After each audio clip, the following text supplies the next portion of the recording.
Good morning all of you. आज हम लोग इंडियन आर्किटेक्चर के पार्ट 2 पे बात करेंगे। पिछली क्लास में हमने कहा था कि कुछ पिक्स वगैरह जब होते हैं क्लास में तो आपको पढ़ने में भी अच्छा लगता है और चीज़ें ज़्यादा क्लियर हो जाती हैं। तो आज हमने कोशिश की है कि कुछ पिक्स भी साथ में हम आपको दिखाएं और उसके साथ साथ में आज हम इंडो इस्लामिक जो आर्किटेक्ट हैं वहाँ से लेकर के अंग्रेजों के शासनकाल में जो हमारे संसद भवन बनाए गए या प्रेसिडेंट हाउस बनाया गया, नॉर्थ ब्लॉक, साउथ ब्लॉक, जिसको हम लुटियन दिल्ली के नाम से जानते हैं, तो इन सारी बातों पे डिस्कस करेंगे। इसके अलावा अब वर्तमान की सरकार के द्वारा सेंट्रल विस्टा प्रोजेक्ट के तहत एक नई संसद का निर्माण किया जा रहा है और जिसके अंतर्गत आप देखेंगे कि तमाम प्रकार की चीज़ें, नई नई चीज़ें रखी जाएंगी और जो पुरानी बिल्डिंग्स हैं उनको एक प्रकार से संग्रहालय में तब्दील कर दिया जाएगा। तो पढ़ने के पहले सबसे पहले आपको बता दें, आज 31 दिसंबर है और कल से एक नए साल की शुरुआत होगी। तो जिस मेहनत और डेडिकेशन के साथ आप लोगों ने 2021 में पढ़ाई की, वहीं डेडिकेशन और जोश 2022 में बना के रखिए, क्योंकि तैयारी हमेशा कंटिन्यूटी में होती है और जब आप लगातार कुछ दिनों का ब्रेक लेते हैं फिर पढ़ाई करते हैं तो इसका इफेक्ट कहीं ना कहीं पढ़ाई पे पड़ता है। तो जैसा कि हमने पिछली क्लास में जब हमने जिक्र किया था भारतीय वास्तुकला में और हम गुप्त काल तक, जहां पर हमने स्तूप से लेकर के सारी बातें डिस्कस की थी, उसके बाद में हम मंदिर स्थापत्य पर आए थे, जहां पर हमने कहा था कि भारत में मुख्य रूप से 3 प्रकार की मंदिर निर्माण से संबंधित शैलियां हैं, जिनमें हिमालय से लेकर के विंध्य पर्वत तक का इलाका आता है। और जब हम हिमालय से लेकर विंध्य पर्वत की बात करते हैं तो इसी के अंतर्गत चाहे उड़ीसा के गंग राजाओं की बात करें, उड़ीसा के गंग वंश की बात करें, गंग वंश ने जो गंग डायनेस्टी ने जो मंदिर बनवाए, या यहीं पर हम बात करते हैं बुंदेलखंड का जो खजुराहो है, बुंदेलखंड के जो स्थापत्य हैं, बुंदेलखंड में चंदेल राजाओं के द्वारा जो मंदिर बनाए गए, ये सब मंदिर आपके इसी नागर शैली में आते हैं। नागर शैली की खास बात क्या है कि नागर शैली में शिखर होता है और शिखर अपनी ऊंचाई के क्रम में धीरे धीरे क्या होता है, पतला चला जाता है। और हर प्रकार के मंदिरों में आपको प्रदक्षिणा पथ जैसी चीजें मिलती हैं। इसके अलावा कई मंडप होते हैं जिससे एक साथ में कुछ लोग मंदिर के अंदर जाते हैं और कुछ लोग मंदिर के बाहर रह जाते हैं। इसके अलावा जितने भी नागर शैली के मंदिर होते हैं उन मंदिरों के ऊपर में एक आमलक की शिखर आमलक पाया जाता है, जिसका जिक्र हम आगे करेंगे। दूसरा हमने कहा, यानी यहां पर सीधा सीधा कभी भी कई बार क्वेश्चन आते हैं कि कौन सा मंदिर किस शैली में बना है, तो यहां पर यह क्रम आपको याद रखना है, हिमालय से लेकर विंध्य पर्वत तक। दूसरा है बेसर शैली, विंध्य पर्वत से लेकर के कृष्णा नदी तक। और जब हम विंध्य पर्वत से कृष्णा नदी की बात करते हैं तो यहां पर महाराष्ट्र, गोवा, कर्नाटक, इन इलाकों की बात कर रहे हैं। और यहां पर चाहे राष्ट्रकूट राजा हों, चाहे चालुक्य हों, या काकतीय हों, या होयसल हों, इन सब राजाओं के द्वारा जो मंदिर बनाए गए, उन मंदिरों में नागर शैली और द्रविड़ शैली दोनों की विशेषताएं मिलती हैं, तो उसको हम बेसर शैली कह देते हैं। जैसे एलोरा का मंदिर हो गया, हलेबीड का होयसलेश्वर मंदिर हो गया। और द्रविड़ शैली सुदूरतम दक्षिण भारत में जो केरल में या तमिलनाडु में मंदिर बनते हैं वो द्रविड़ शैली में बनाए जाते हैं। तो आइए सबसे पहले देखते हैं मंदिर स्थापत्य। नागर शैली की उपशैलियां, उपशैलियों का मतलब है कि नागर शैली के ही मंदिर हैं लेकिन अलग अलग जगहों पर हैं। जैसे ध्यान से आप देखें तो यहां पे ये मंदिर दिखाई दे रहा होगा, कंदरिया महादेव मंदिर, कंदरिया महादेव मंदिर। अब जिन लोगों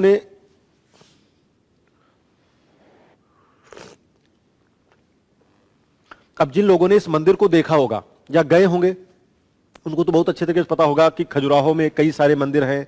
वहां पर लक्ष्मण देव का भी एक मंदिर है, कंदरिया महादेव का मंदिर है, 64 योगिनी के मंदिर हैं। ये सारे मंदिर आपको वहीं पे मिलते हैं। यानी यहां पर एक मिलेगा आपको मंदिर लक्ष्मण मंदिर,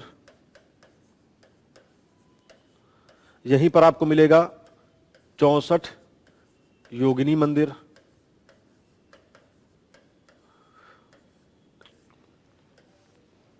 ये सब मंदिर कहां पे हैं, खजुराहो में है।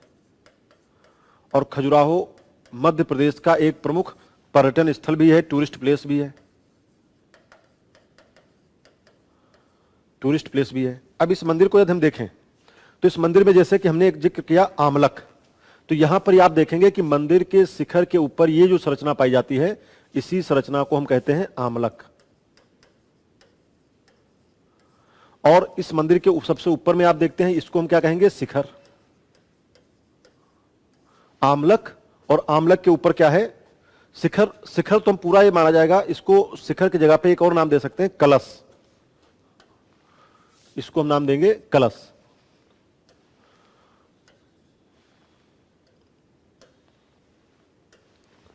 कलश।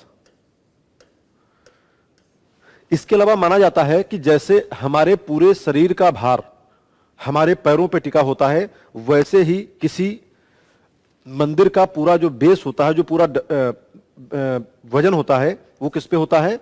वो उसके चबूतरे पे होता है। और जो ये चबूतरा आपको सबसे नीचे दिखाई दे रहा है, ये चीज, ये चबूतरा जो दिखाई दे रहा है, इसी चबूतरे को हम कहते हैं अधिष्ठान। अधिष्ठान यानी जिस पर वो कोई चीज टिकी हुई हो, या जिसको हम चबूतरा कहते हैं। इसके अलावा यहां पर देखेंगे तो ये जो पोर्शन आपको दिखाई दे रहा है, ये वाला, यानी ये बरामदे के अंदर का भाग है। और यहां पर हम प्रदक्षिणा करते हैं, यानी यहां पर मंदिर की परिक्रमा करने से संबंधित चलते हैं, तो इसी को हम कहते हैं प्रदक्षिणा। इसके अलावा आप देखेंगे, जैसे यहां पे एक मंदिर है, एक मंदिर यहां पे, एक यहां पे, एक यहां पर है, और मुख्य मंदिर ये सबसे बड़ा है। तो जब कोई एक मुख्य मंदिर कई 4 छोटे छोटे मंदिरों से घिरा होता है, तो उसे हम पंचायतन शैली भी कहते हैं। पंचायतन शैली। तो अगर शैली के अंतर्गत पंचायतन का मतलब होता है कि जब कोई एक मुख्य मंदिर 4 छोटे छोटे मंदिरों से घिरा होता है, तो उसे हम कहते हैं पंचायतन शैली में ये मंदिर कहते हैं। इसके अलावा आप देखें, यहां पर देखेंगे तो इस स्ट्रक्चर को पूरा,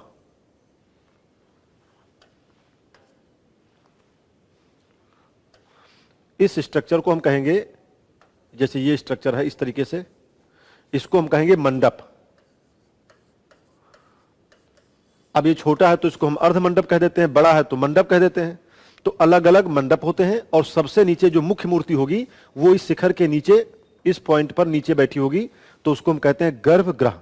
यानी गर्भगृह वह है जहां पर जहां पे मूर्ति स्थापित की जाती है। तो ये कंदरिया महादेव का मंदिर है। अब इस कंदरिया महादेव के मंदिर की खास बात क्या है? ये मंदिर 11वीं शताब्दी में बनाए गए। ये मंदिर कब बनाए गए? 11वीं शताब्दी में। 11वीं शताब्दी में चंदेल राजाओं के द्वारा ये मंदिर बनवाए गए। कहा जाता है कि जब भारत पर विदेशी आक्रमणकारी आए और उन्होंने बहुत से मंदिरों को यहां पर तोड़ दिया, तो उस केस में ये मंदिर एक जंगल में छिपे रह गए, जिसकी वजह से इन मंदिरों को इतना ज्यादा नुकसान नहीं पहुंचा। खजुराहो का मतलब ही होता है जहां पर खजूर के बड़े बड़े पेड़ रहा करते होंगे। और जितने भी ये मंदिर हैं, ये सब मंदिर आपके बलुआ पत्थर या सैंड स्टोन से बनाए गए हैं। और इतना फेमस है कि उसे 1986 में विश्व धरोहर सूची में घोषित किया गया। और विश्व धरोहर सूची कौन घोषित करता है? यूनेस्को,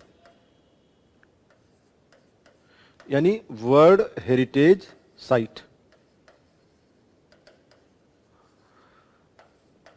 और यही स्ट्रक्चर आप देखेंगे लगभग आपको हर जगह के मंदिरों में दिखाई देगा। यदि अभी आपने हाल फिलहाल में अयोध्या में बनने वाले मंदिर के बारे में भी देखा होगा या उसका मॉडल देखा होगा, तो मंदिर कुछ इसी तरीके के बनाए जाते हैं। नेक्स्ट देखते हैं, यानी बुंदेलखंड के जो मंदिर हैं वो भी आपके इसी नागर शैली से संबंधित हैं। नेक्स्ट देखते हैं, गुजरात का स्थापत्य में देखते हैं।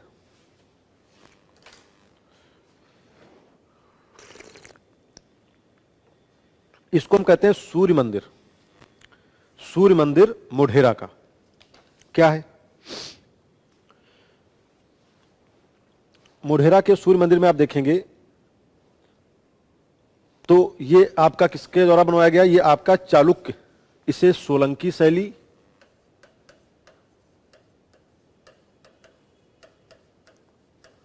या चालुक्य शैली में भी कहा जाता है।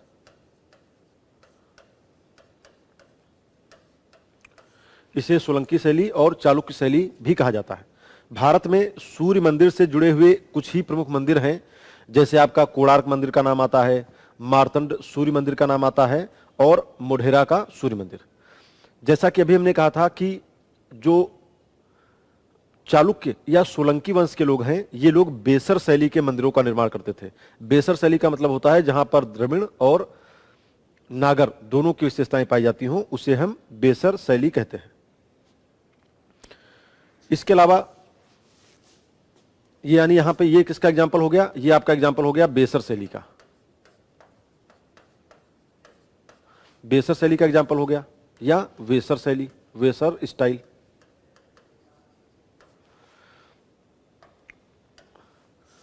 नेक्स्ट देखते हैं उड़ीसा का स्थापत्य। उड़ीसा के 3 मंदिर हैं और आसपास में ये तीनों मंदिर अपने आप में बहुत ही फेमस माने जाते हैं। कैसे? जैसे मोटे तौर पर हम देखें लिंगराज मंदिर, तो लिंगराज मंदिर की हम बात क्या करेंगे कि लिंगराज मंदिर में आप यहां से एंट्री करेंगे, एंट्री करने के बाद में फिर इसके आगे जैसे इस तरीके से हम देखें,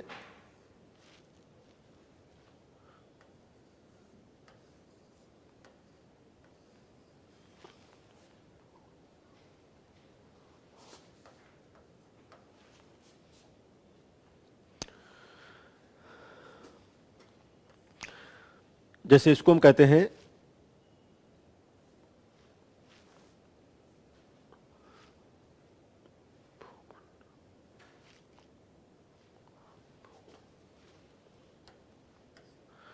आर्किटेक्ट के जो डायग्राम है,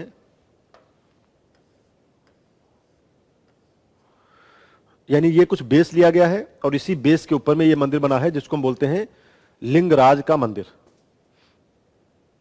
तो इसमें क्या होता है, इसमें है गर्भगृह, शुरुआत से करते हैं, इधर है ये आपका गर्भगृह, इसको हम बोलते हैं जगमोहन। इसके बाद में ये होता है नट मंडप, ये है भोग मंडप।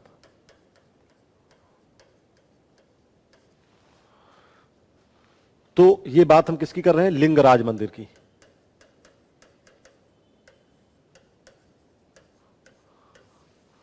लिंगराज मंदिर कहां पे है, ये आपका है भुवनेश्वर में। इस मंदिर की खास बात क्या है, जैसे यहां पे लिखा है भोग मंडप, भोग मंडप का मतलब होता है जहां पे प्रसाद आदि का वितरित किया जाता है, उसे हम कहते हैं भोग मंडप।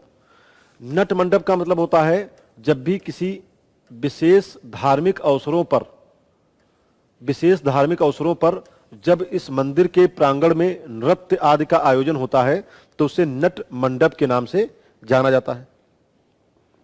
इसके अलावा जगमोहन की जो स्ट्रक्चर होता है वो ये होता है कि यदि कोई दर्शक या श्रद्धालु गर्भगृह में जा गए हैं और वहां पे उसकी परिक्रमा कर रहे हैं और यदि वो ज्यादा भीड़ वहां पर है तो भीड़, एक्स्ट्रा भीड़ यहीं पर इकट्ठा हो जाती है, यानी एक प्रकार से वेटिंग रूम जैसे हम कह सकते हैं।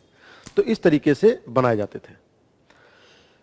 अब जब हम कहते हैं लिंगराज मंदिर की, तो लिंगराज मंदिर का भी जो शिखर है अपने आप में काफी ऊंचा है और यह भी पंचायतन शैली में बना है और यह भी आपका शिखर शैली का ही एग्जाम्पल है। कोणार्क मंदिर और मुक्तेश्वर मंदिर, अब यहां पर देखना है ये सभी मंदिर क्या है, शिखर शैली, ये सभी मंदिर शिखर स्टाइल में बने हैं। तो ये शिखर जिन मंदिरों में है और शिखर ऊपर जाके पतला हो जाता है तो उसी को हम कहते हैं नागर शैली।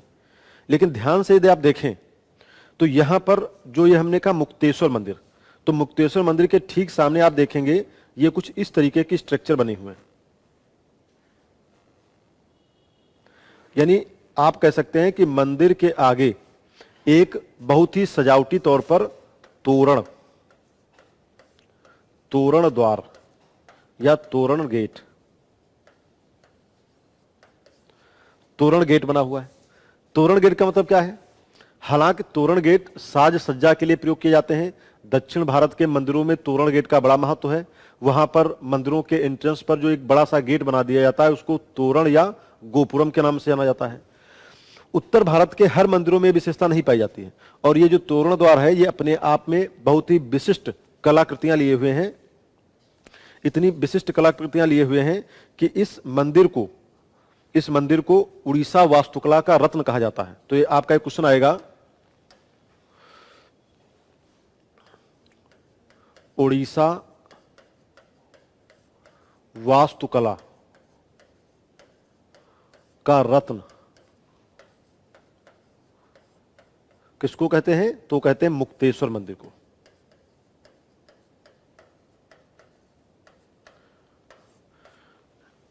यानी gem of the Orissa architect किसको कहते हैं? तो ये कहते हैं मुक्तेश्वर मंदिर को।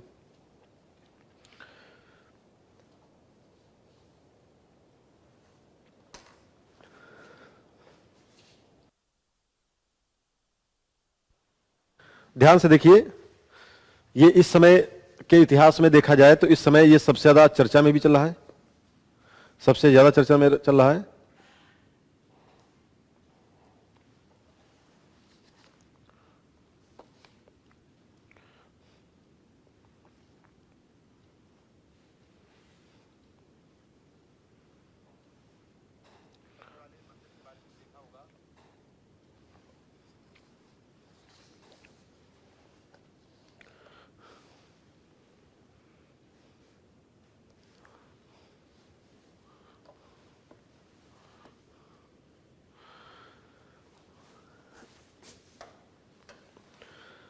यहां पर देखते हैं तो यहां पे आपका क्या है? मार्तंड मंदिर। और जब हम मार्तंड मंदिर की बात करते हैं तो मार्तंड मंदिर ये कहां पे है आपका? ये है आपका जम्मू कश्मीर में।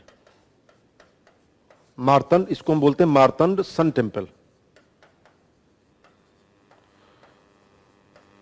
और आज की डेट में यदि हम देखेंगे तो इसके केवल हमें भग्नावशेष मिलते हैं, यानी इस मंदिर को आक्रमणकारियों के द्वारा जला दिया गया था। लेकिन जिस समय यह मंदिर अपने वैभव के चरम पर था, इसका अनुमान आप इसी तरीके लगा सकते हैं कि 9वीं शताब्दी में इस मंदिर का निर्माण किया गया। कश्मीर के एक शासक थे ललितादित्य मुक्तापीठ।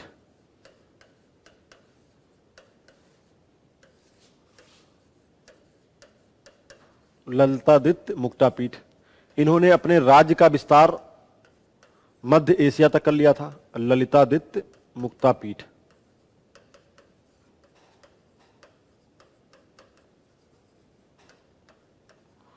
इन्होंने अपने राज्य का विस्तार मध्य एशिया तक, यानी कश्मीर से लेकर के मध्य एशिया तक अपने राज्य का विस्तार कर लिया था। जम्मू श्रीनगर में एक जिला पड़ता है अनंतनाग। अनंतनाग के जिले में ही ये मंदिर है, यानी जम्मू कश्मीर हमने लिखा है तो जम्मू कश्मीर का मतलब है अनंतनाग। इसमें क्या था? 220 फीट लंबा और 124 फीट चौड़ा, 84 स्तंभों पर, स्तंभ यानी पिलर्स, 84 स्तंभों को बेस बना करके यह मंदिर बनाया गया था। और इस मंदिर का जो प्रवेश द्वार है वो बहुत ही विशाल है।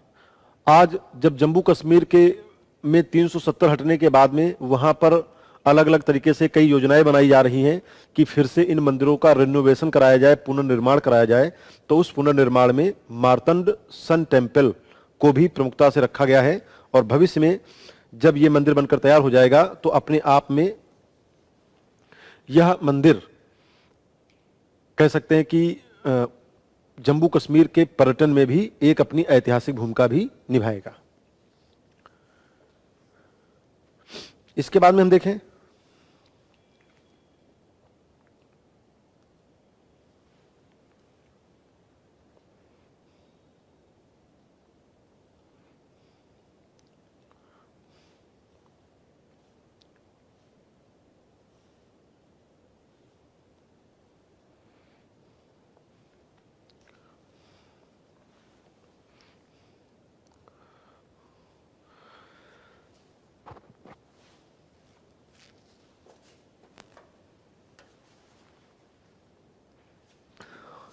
अब यहां पे कुछ और मंदिर हैं। एग्जाम्पल के तौर पर कई बार पूछे जाते हैं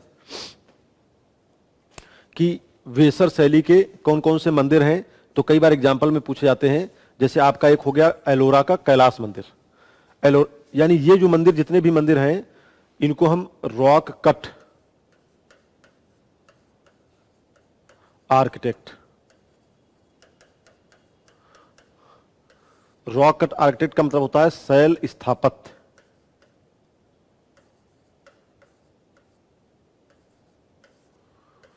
शैल स्थापत्य का मतलब है कि किसी पहाड़ी पर कारीगर जाते हैं और उसको काट करके, मंदिर को काट करके पूरा सही तरीके से मंदिर बना देते हैं, यानी जो भी एक्स्ट्रा चीजें होती हैं उनको बाहर कर दिया और बाकी मंदिर निकल आता है। तो जैसे कैलाश मंदिर के बारे में तो कहा जाता है कि ये मंदिर अपने आप में इतना विशिष्ट है कि कारीगर लोग मंदिर की चोटी पर गए और चोटी से मंदिर में डिजाइन बनाते हुए नीचे तक चले आते हैं।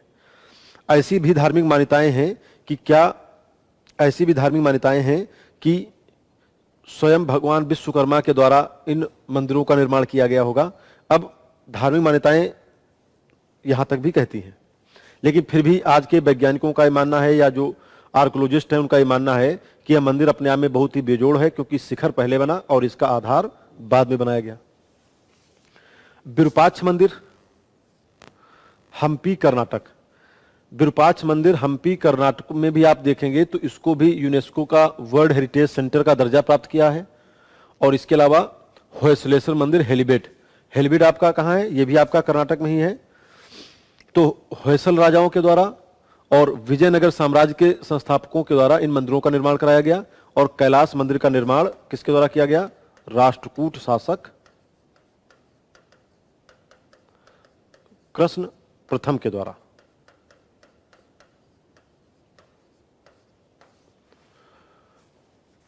ये मंदिर विजयनगर साम्राज्य में जो 4 शासक हुए थे, या जो 4 डायनेस्टी अलग अलग हुई थी, संगम, तुलु, सुलु, रामिडू, तो उन्हीं में से तुलु वंश के जो राजा थे कृष्णदेव राय, उनके समय में इस मंदिर का निर्माण किया गया था।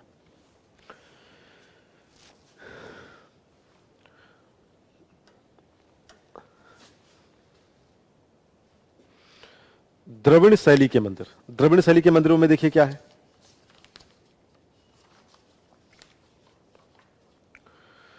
द्रविड़ शैली के जो मंदिर हैं वो कन्याकुमारी से कृष्णा नदी तक, यानी कृष्णा नदी से कन्याकुमारी के बीच में पाए जाते हैं द्रविड़ मंदिर। द्रविड़ मंदिर का मतलब क्या है? द्रविड़ मंदिर का निचला भाग, जो इसका निचला भाग होगा, इन मंदिरों का निचला भाग यानी द्रविड़ शैली।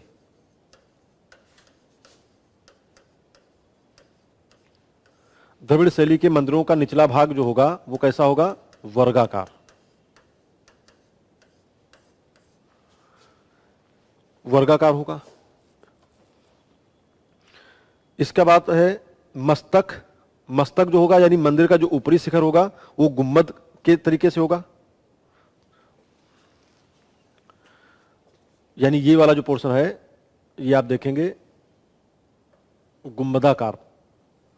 और जब हम नागर शैली की यहीं पे बात करते हैं तो नागर शैली में क्या होता है कि मंदिर जो है ऊपर जाकर के उनका जो शिखर होता है धीरे धीरे पिन पॉइंटेड वाली का चला जाता है। गर्भगृह, पिरामिड नुमा शिखर,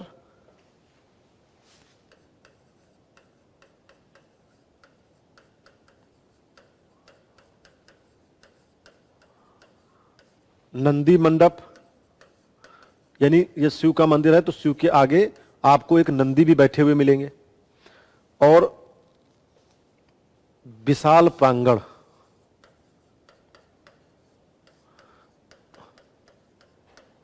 और मंदिरों का प्रवेश द्वार, एंट्रेंस गेट, प्रवेश द्वार, गोपुरम। मंदिरों का प्रवेश द्वार गोपुरम होता है जो मंदिर से काफी दूरी पे बना होता है, यानी यदि मंदिर यहां पे स्थित है तो मंदिर से काफी दूर 500 मीटर 600 मीटर पहले ही एक बड़ा सा प्रवेश द्वार होता है जिसको हम कहते हैं गोपुरम।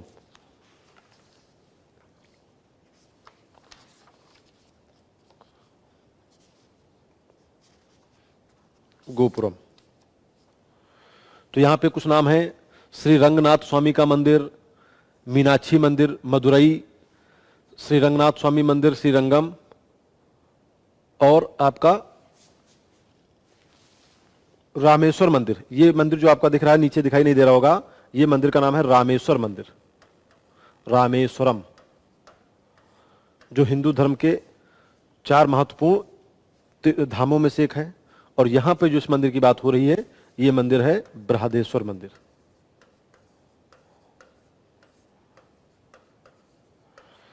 बृहदेश्वर मंदिर या राजराजेश्वर मंदिर ये आपका कहां पे है? तंजौर में है।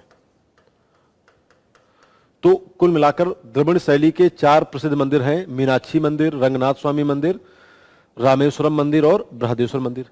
इसके अलावा यहां पर एक चीज का और जिक्र करना चाहेंगे, एक और मंदिर जो है द्रविड़ शैली में, उसको हम बोलते हैं पद्मनाभ स्वामी मंदिर।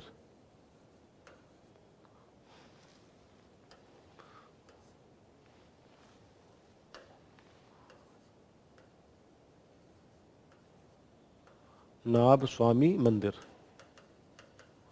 या इसी को हम पद्मनाथ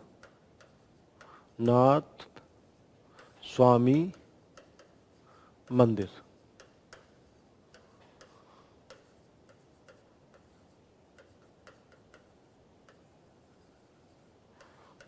पद्मनाभ स्वामी मंदिर ये आपका तिरुवनंतपुरम के पास में पड़ता है। ये भी मंदिर आपका माना जाता है कि ये भारत का सबसे धनी मंदिर है। ये तो भारत का इतना धनी मंदिर है कि कुछ समय पहले एक सुप्रीम कोर्ट में याचिका दायर की गई थी कि पद्मनाभ स्वामी के मंदिर की जो प्रॉपर्टी है वो कितनी है, इसका एक कैलकुलेशन किया जाए। चूंकि ये राष्ट्र की संपत्ति है या मंदिर चूंकि देश समाज से जुड़ा है, तो पता होना चाहिए लोगों के पास में कितना मंदिर है। तो यहाँ पर इस मंदिर में जो खजाना मिला है, उस खजाने में 7 बड़े बड़े, एक कह सकते हो कि गोडाउन जैसे थे। उन गोडाउन को जब खोला गया तो उनमें से बहुत सारे सोने, चांदी, हीरे, जवाहरात और प्राचीन काल की बहुमूल्य धातुएं सब कुछ प्राप्त हुई हैं। लेकिन इस मंदिर के 7 तहखानों में से 7वां तहखाना नहीं खोला गया, क्योंकि माना जाता है कि पूरे मंदिर का जो वजन है वो उसी 7वें तहखाने पे है।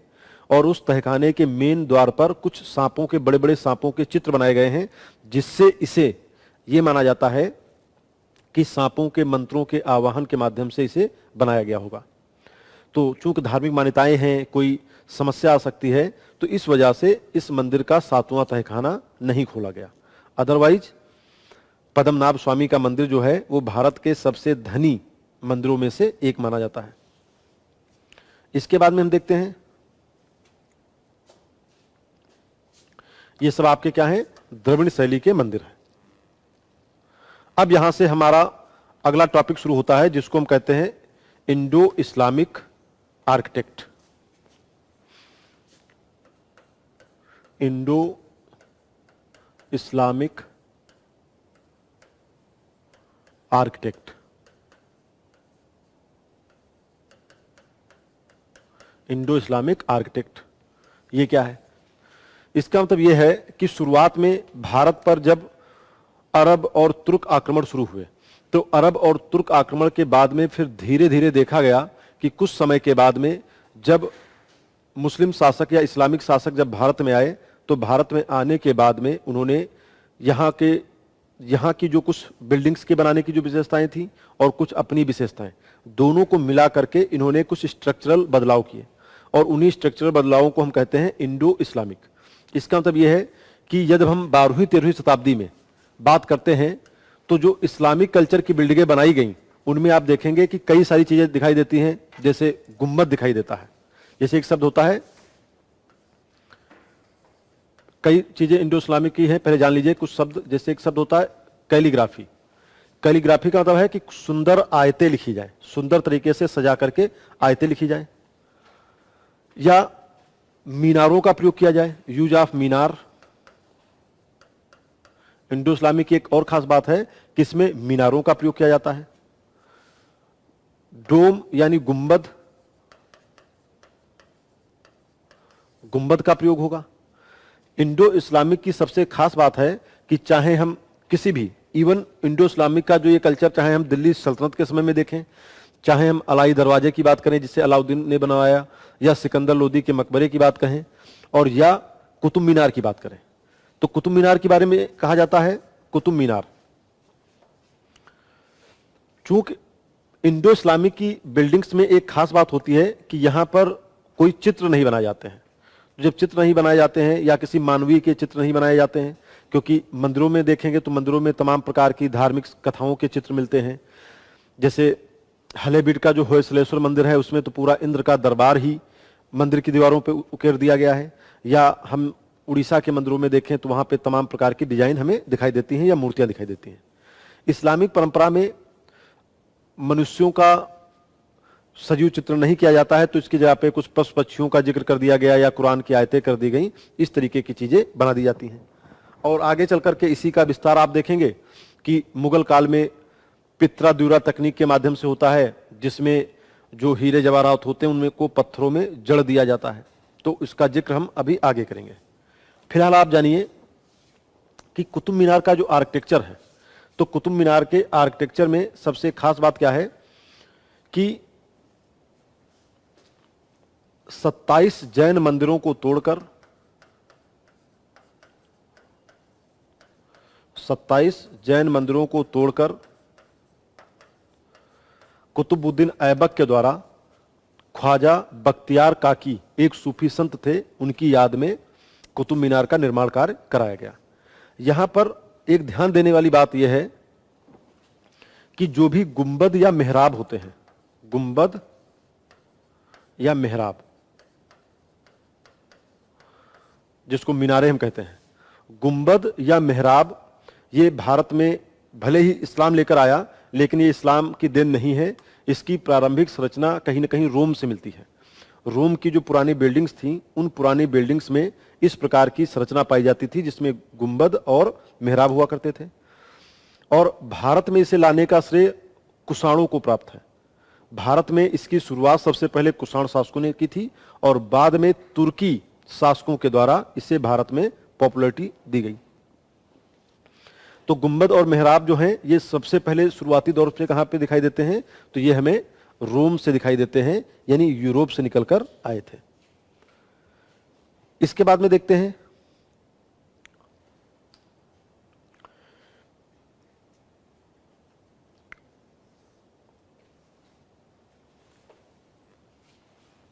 कुछ प्रसिद्ध इमारतों की बात करें। इंडो इस्लामिक की कुछ प्रसिद्ध इमारतों की बात करें तो जैसे सबसे पहले हमने आपको बताया कुतुब मीनार। कुतुब मीनार 238 फीट ऊंचा है, 238 फीट इसकी ऊंचाई है। और कुतुबुद्दीन ऐबक के द्वारा इसका निर्माण कार्य शुरू किया गया, जिसे आगे चल करके इल्तुतमिश के द्वारा पूरा कराया गया। और आगे चल करके कहा जाता है कि फिरोज शाह तुगलक और सिकंदर लोदी के द्वारा बाद में इसकी मरम्मत भी कराई गई। और आगे चल करके एक अंग्रेज अधिकारी आर स्मिथ के द्वारा भी इसकी मरम्मत कराई गई। इसके अलावा ऐबक यानी कुतुबुद्दीन ऐबक, ऐबक से जुड़े हुए जो स्थापत्य हैं, एक तो है 2.5 दिन का झोपड़ा, 2.5 दिन का हो या 2.5 दिन का हो, झोपड़ा, 2.5 दिन का झोपड़ा या 2.5 दिन का झोपड़ा।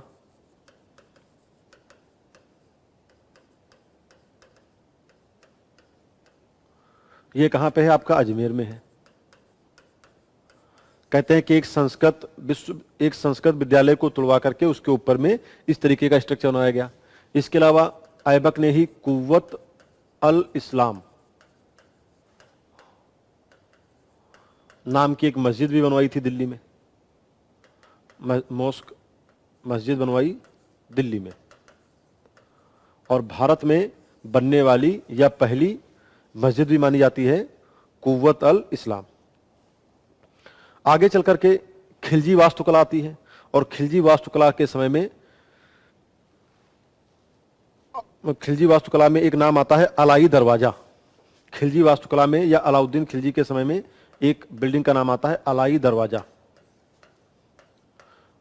और आप लोगों का क्वेश्चन कभी कभी ये पूछा जाता है कि कौन सा स्थापत्य कहां पर स्थित है, तो ये स्थापत्य आपका कहां पे है? दिल्ली में है।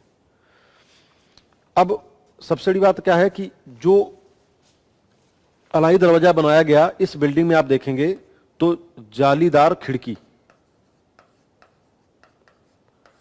जालीदार खिड़की इसकी प्रमुख विशेषता है कि आगे चल करके इंडो इस्लामिक में जो भी बिल्डिंग्स बनाई जाती थी उनमें जालीदार खिड़की का प्रयोग किया जाता था। खिलजी के आगे तुगलक डायनेस्टी आती है और तुगलक डायनेस्टी ने भी इसी आधार पर बिल्डिंग्स का निर्माण कराया। बस फर्क क्या था कि इसमें ज्यादातर जो बिल्डिंगें बनाई जाती थी वो संगमरमर के सफेद गुंबद बनाए जाते थे। यानी आगे चल करके जब तुगलक डायनेस्टी आती है, तुगलक तुगलक स्थापत्य आता है तो तुगलक स्थापत्य में सबसे खास बात क्या है कि गुम्मद जो है, गुम्मद सफेद संगमरमर व्हाइट मार्बल से बनाया जाता है। और इस व्हाइट मार्बल की बात करें तो हम बात करें यहां पर गयासुद्दीन और फिरोज शाह कोटला फिरोज शाह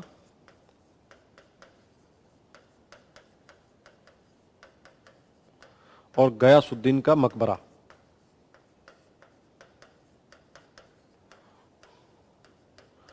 ये दोनों जो बिल्डिंग्स बनाई गई ये आपके तुगलक स्थापत्य से संबंधित है, तुगलक स्थापत्य से संबंधित है। इसके बाद में बात करते हैं,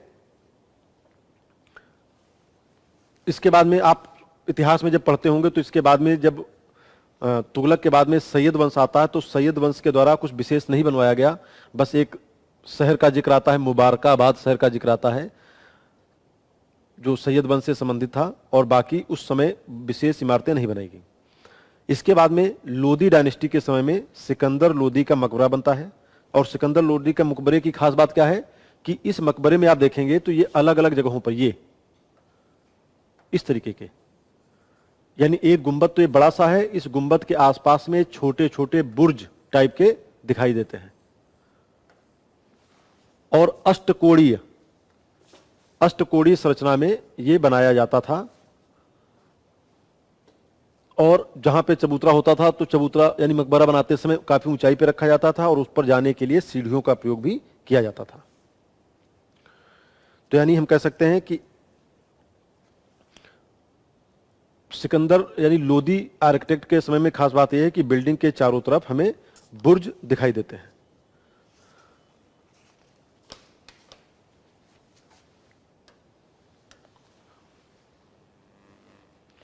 अब इसके बाद में हम देखते हैं मुगल कालीन वास्तुकला।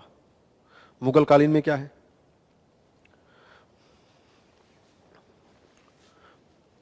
मुगल आर्किटेक्ट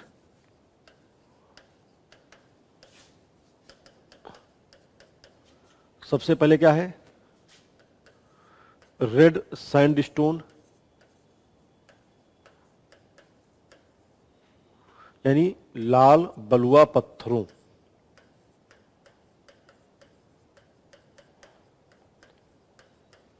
और व्हाइट मार्बल।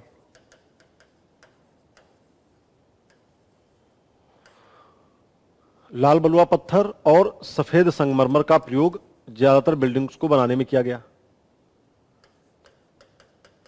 इसके कुछ एग्जाम्पल भी देख लो। जैसे हम कहते हैं आगरा का लाल किला, तो आगरा का लाल किला लाल बलुआ पत्थरों से बनाया गया है और आगरा का लाल किला अकबर के द्वारा बनवाया गया। या आगे चल करके हम दिल्ली के लाल किला की बात करें तो शाहजहां के द्वारा बनाया गया। लेकिन ये दोनों बिल्डिंग्स, या हम फतेहपुर सीकरी की बात करें तो फतेहपुर सीकरी भी इसी लाल बलुआ पत्थरों से ही निर्मित किया गया। दूसरी बात,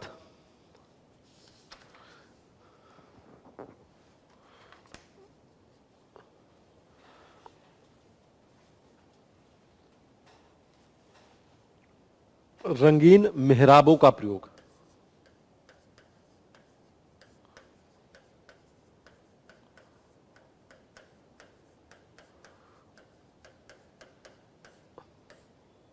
रंगीन मेहराबों का प्रयोग किया जाता था। और इसके अलावा क्या है? पित्रा ड्यूरा तकनीक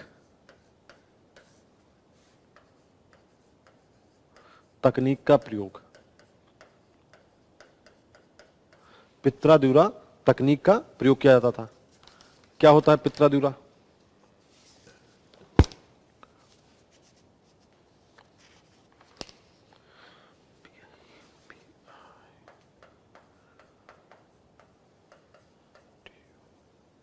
टेक्निक। पित्रा ड्यूरा टेक्निक का मतलब होता है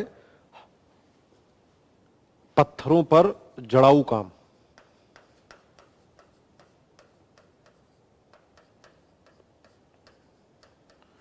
यानी पत्थरों पर हीरे जवाहरात का प्रयोग किया जाए। यदि आप कभी ताजमहल वगैरह को देखते होंगे तो ताजमहल की बिल्डिंग्स में आप जाएंगे तो कई जगहों पर आपको लगेगा कि पत्थरों के भीतर हीरे जवाहरात जड़े हुए हैं। और ये जो पित्रादुरा की तकनीक है, इसकी शुरुआत सबसे पहले कहां पे हुई है? पित्रादुरा तकनीक की शुरुआत सबसे पहले हुई थी इटली में, और इटली से होते हुए ये मध्य एशिया में कला आई, और मध्य एशिया से कला होने के बाद में ये बाद में मुगल शासनकाल में आई, और मुगल शासनकाल में इसका जो चरम विकास हमें दिखाई देता है वो ताजमहल के निर्माण से संबंधित है। तो यहां पर यदि हम देखें कि और एक और चीज यहां पर समझ लीजिए मुगल वास्तुकला की जो खास बात है वो और एक चीज है, उसको हम बोलते हैं चारबाग शैली।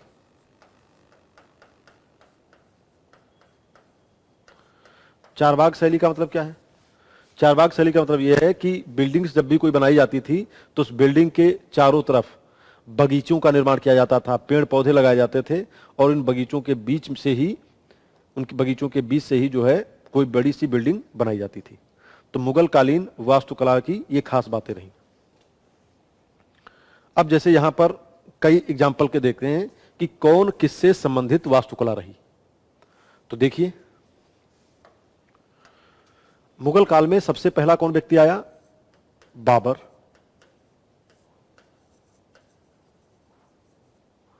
हालांकि बाबर को बहुत ज्यादा भारत में रहने का मौका नहीं मिल पाया, क्योंकि पानीपत की लड़ाई में आया था 1526 में, और 1530 में उसकी डेथ हो गई।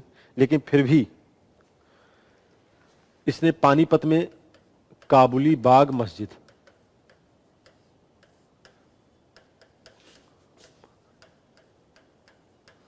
कहां पे बनवाई? पानीपत में बनवाई, पानीपत में बनवाई। इसके अलावा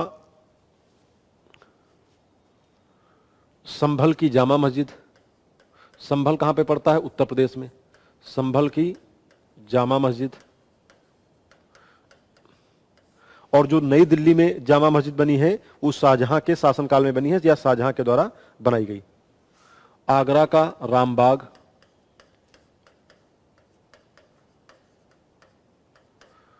आगरा का रामबाग ये भी इसी बाबर के द्वारा बनाई गई। और इसके अलावा माना जाता है कि बाबर का ही एक सेनापति था सैयद मीर, उसने अयोध्या के राम मंदिर को तुड़वा करके वहां पर बाबरी मस्जिद बनवाई थी।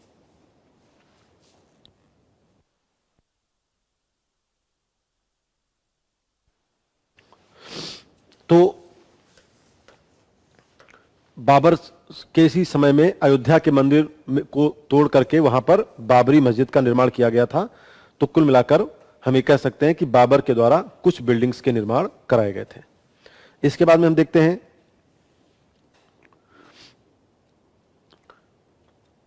बाबर की बिल्डिंग्स में कहते हैं कि उसने अल्बानिया तक के भी कारीगरों को बुलाया था।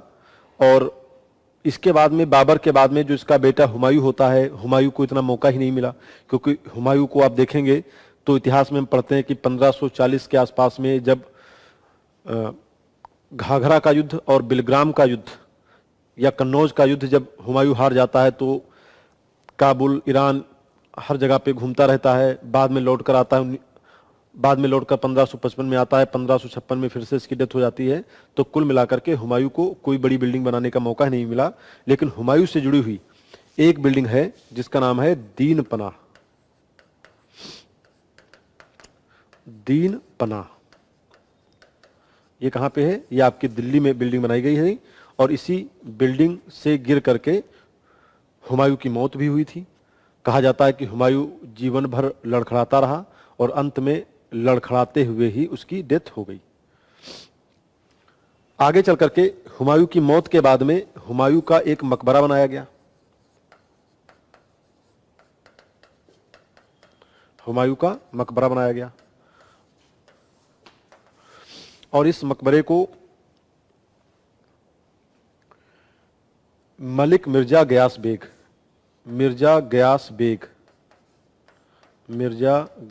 बेग द्वारा डिजाइन किया गया। तो कई बार आता है कि हुमायूं का मकबरा जो है मुगल वास्तुकला में सबसे शुरुआती दौर में काफी अच्छा था। और ये जो मिर्जा ग्यास बेग हैं, ये फारस के एक प्रसिद्ध कलाकार थे। और यह बिल्डिंग जो बनाई गई है, ये लाल बलुआ पत्थरों से चारबाग शैली पर बनाई गई है। और इसमें दोहरे गुंबद में संगमरमर का भी प्रयोग किया गया है। और यह भी क्वेश्चन एक आपका आता है कि जो ताजमहल बाद में बनाया गया, ताजमहल की बिल्डिंग किससे ज्यादा प्रभावित है? तो ताजमहल की बिल्डिंग हुमायूं के इसी मकबरे से ज्यादा प्रभावित है।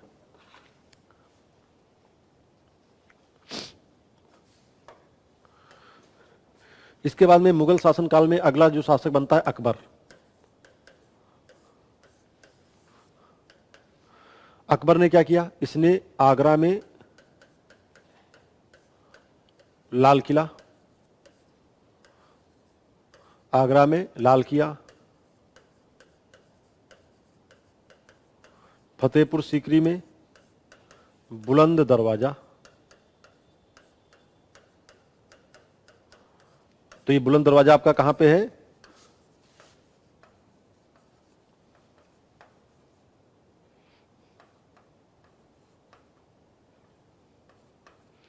बुलंद दरवाजा आपका कहां पे है? फतेहपुर सीकरी में है। तो आप देखिए ये कितना बुलंद दरवाजा है, अपने आप में एक अजीब मतलब विशिष्ट प्रकार की विशेषता को लिए हुए है। और ये इसका आधार है, आप यहां पर देखेंगे कि कितनी ऊंची सीढ़ियां हैं। इसका चबूतरा काफी ऊंचाई पर बनाया गया है और इतनी सीढ़ियों को चढ़ करके फिर ऊपर जाकर के इस तरीके की बिल्डिंग बनाई गई है। जब अकबर ने बुलंद दरवाजा बनाया था, तो कहा जाता है कि अकबर ने गुजरात को जीतने के बाद, गुजरात को जीतने के बाद में उसी की याद में इसको तैयार कराया था। और फतेहपुर सीकरी में जितनी भी डिजाइन्स बनाई गई हैं, फतेहपुर सीकरी की डिजाइन बहाउद्दीन ने डिजाइन की थी,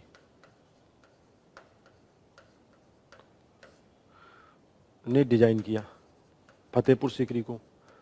क्योंकि आप देखेंगे कि अकबर जब अपनी राजधानी को आगरा से लेकर के फतेहपुर सीकरी जाता है, तो उसने एक वहां पर विशेष प्रकार से पहाड़ियों पर जो पहाड़ियां थीं, उन पहाड़ियों को कटवा करके उनको फिनिशिंग टच दे करके फिर उसी के ऊपर में बिल्डिंग्स बनवाई गई।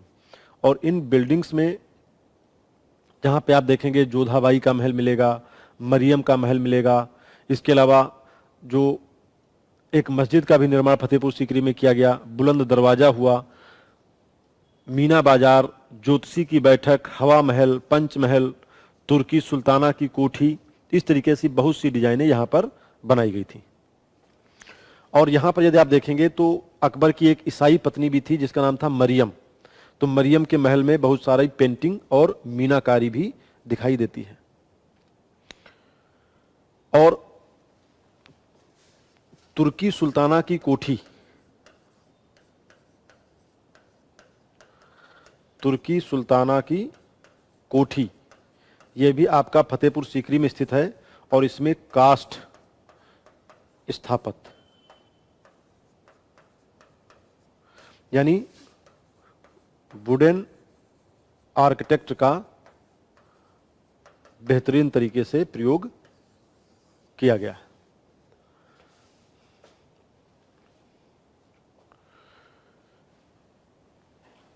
इसके अलावा कहा जाता है कि कमरों में तापमान को नियंत्रित करने की भी कुछ व्यवस्थाएं यहां पर बनाई गई थी। तो मुगल वास्तुकला में इस तरीके से चीजें आपकी आती हैं। इसके बाद में बात करें अकबर के बाद में कौन आता है, तो अकबर के बाद में आते हैं जहांगीर। तो यहां तक पहले देख लीजिएगा। यहां पर बेसिकली जो आर्किटेक्ट से क्वेश्चन आते हैं वो यही आते हैं कि कौन से किसने डिजाइन तैयार की थी। तो आगरा का लाल किला भी अकबर का देन है, फतेहपुर सीकरी, चाहे बुलंद दरवाजा हो, या जितनी भी हमने नाम लिए हैं, जोधाबाई का महल, पंच महल, तुर्की सुल्ताना की कोठी, मरियम का महल, तो ये सारी बातें आपकी यहीं से निकल कर आती हैं।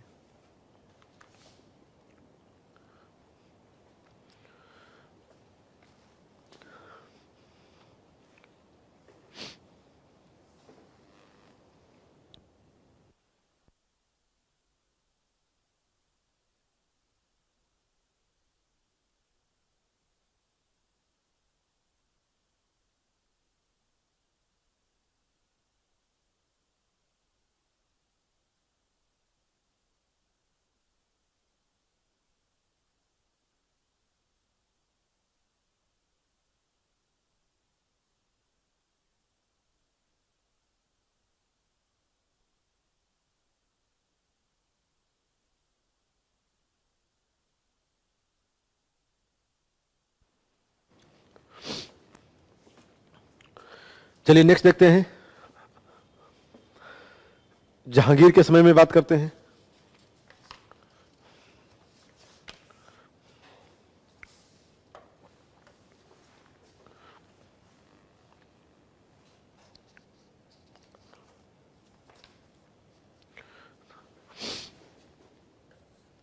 जहांगीर, जहांगीर स्थापत्य से ज्यादा अपनी निजी जिंदगी के लिए ज्यादा जाने जाते हैं, क्योंकि जहांगीर के साथ में ही या जहांगीर के शासनकाल में नूरजहां, नूरजहां इनकी पत्नी थी, और नूरजहां जो है, हम कह सकते हैं कि नूरजहां का जो शासनकाल था वो उसका ज्यादा प्रभाव जहांगीर पर पड़ता था।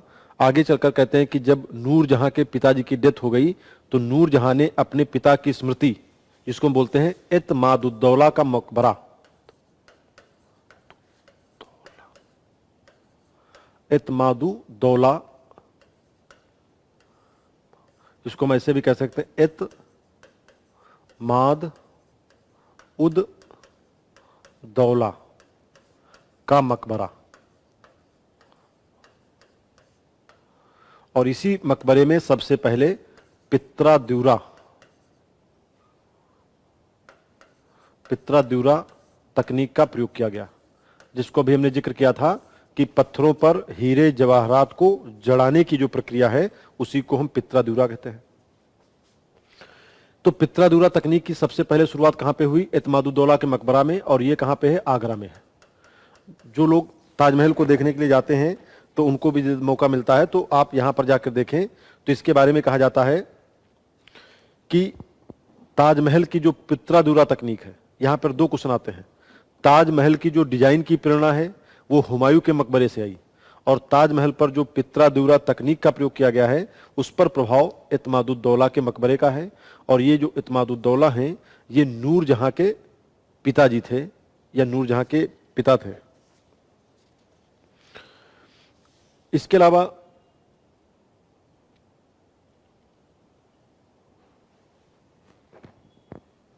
अलावा जो मरियम उज जमानी, कहा जाता है कि अकबर ने अपनी पत्नी हरखाबाई को मरियम उज जमानी का एक टाइटल दिया था, और आगे चल करके बाद में मरियम उज जमानी का मकबरा भी जहांगीर के द्वारा बनाया गया था। लेकिन यहाँ पर सबसे इंपॉर्टेंट जो चीज़ आती है वो आपकी यही आती है कि एतमादुद्दौला का मकबरा किसके शासनकाल में बना? तो जहांगीर के शासनकाल में। और बनाया किसने था? इसको बनाया था नूरजहां के द्वारा, इसको बनवाया गया था। इसके बाद में हम देखेंगे मुगल स्थापत्य कला का जो सबसे बड़ा नाम है वो है शाहजहां। आप एक लाइन में ये भी कह सकते हैं शाहजहां।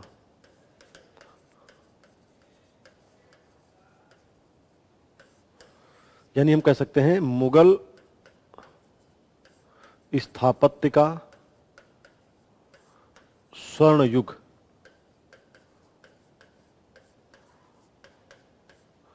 क्लासिकल एज या golden age of Mughal architect.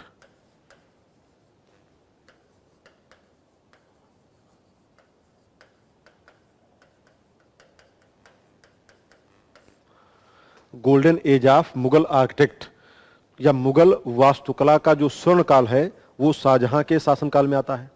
और शाहजहां के शासनकाल में इसलिए आता है क्योंकि शाहजहां ने क्या किया? कहते हैं कि यमुना के किनारे 7वीं दिल्ली बसाने का श्रेय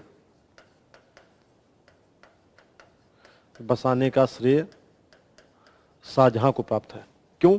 क्योंकि इसके पहले जितने भी सुल्तान आते थे, कोई मुबारकाबाद की स्थापना की, किसी ने तुगलकाबाद की स्थापना की, किसी ने फिरोज शाह कोटला की स्थापना की, तो ये सब आप देखेंगे जितने भी स्ट्रक्चर हैं सब दिल्ली में ही हैं। अलग अलग डिजाइन के लिए जाने जाते हैं, जो अलग अलग समय में डिजाइन बनाई गई। इन्हीं में से जब शाहजहां आया दिल्ली के पास, तो दिल्ली के पास यानी यमुना नदी, दिल्ली में यमुना नदी के किनारे इसने लाल किला बनवाया, लाल किला का निर्माण कराया। लाल किले का निर्माण कराया। और जब लाल किले का निर्माण कराया तो इसमें क्या है, यहीं पर इसने चांदनी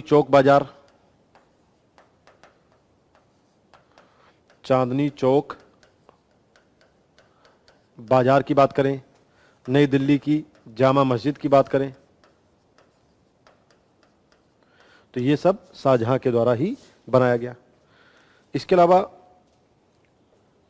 शाही परिवार के लोगों के लिए रंग महल का निर्माण किया गया, जहां पर गीत संगीत जैसे कार्यक्रम होते थे, उसके लिए रंग महल का भी प्रयोग किया गया।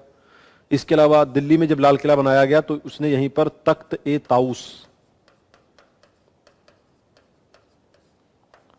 या मयूर सिंहासन, जिसको हम बोलते हैं पिकॉक थ्रोन, तो ये जितने भी स्ट्रक्चर तैयार किए गए, ये सारे स्ट्रक्चर आपके देखेंगे दीवाने आम, दीवाने खास, ये सब यहां पर किए गए। और सबसे खास बात क्या है कि लाल किला में ही एक मुसम्मन बुर्ज,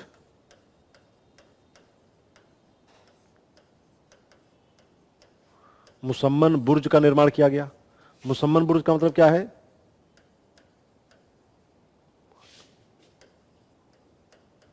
मुसम्मन बुर्ज का मतलब क्या है कि मुसम्मन बुर्ज का मतलब यह है कि जिस पॉइंट पर खड़े होकर के बादशाह अपनी जनता को दर्शन देते थे, यानी तमाम जनता रोज सुबह सुबह बादशाह के दरवाजे पर पहुंच जाती थी, महल के दरवाजे पर, कि बादशाह देखने को मिल जाए। तो बादशाह जहां से खड़े होकर के जनता से हेलो हाय करते थे, उसी को हम झरोखा दर्शन या झरोखा दर्शन कहते थे, या उसी को हम मुसम्मन बुर्ज कहते थे। आज भी जैसे एक ट्रेंड होता है कि तमाम लोग जो फिल्मी स्टार्स होते हैं उनको देखने के लिए चले जाते हैं, तो सुबह सुबह तो स्टार लोग अपनी बालकनी में आकर के जनता से मिलते हैं, तो उसी सेंस में झरोखा दर्शन की परंपरा यहाँ पर शुरू की गई थी। तो ये था मुसम्मन बुर्ज।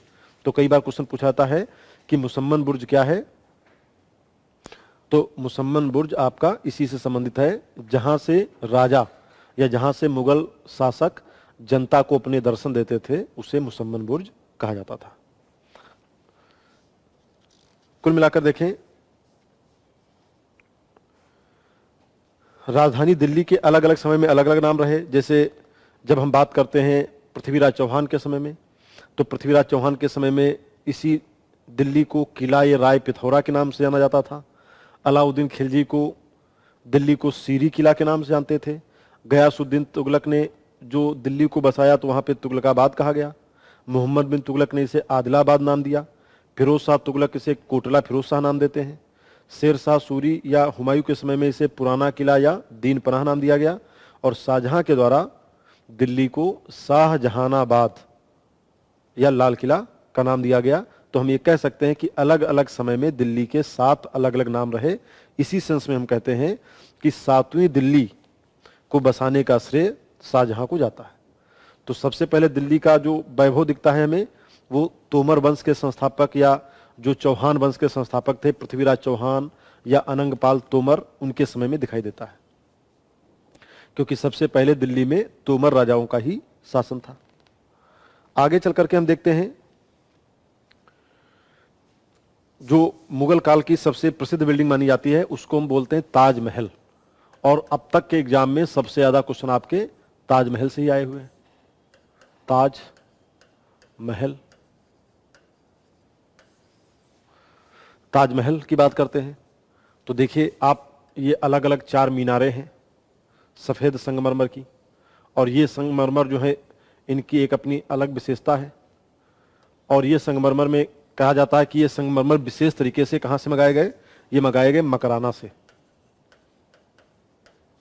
मकराना के संगमरमर का प्रयोग किया गया। और मकराना कहां पे है? यह है आपका राजस्थान में। मुमताज महल, मुमताज महल या इन्हीं का नाम था अर्जुमंद बानो बेगम।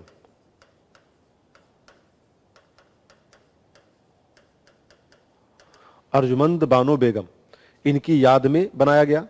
और 1631 से लेकर 1651 के बीच निर्माण कार्य पूरा।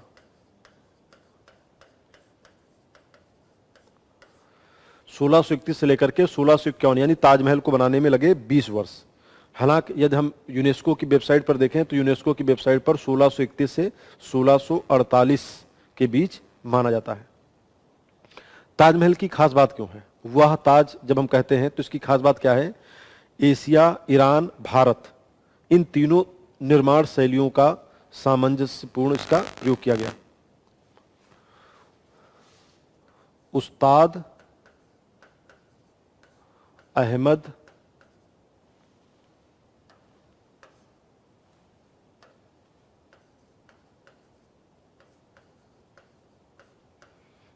लाहौरी, उस्ताद अहमद लाहौरी ने डिजाइन बनाई।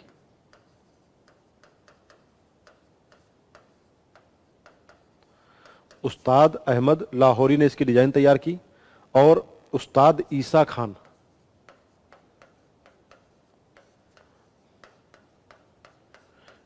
खान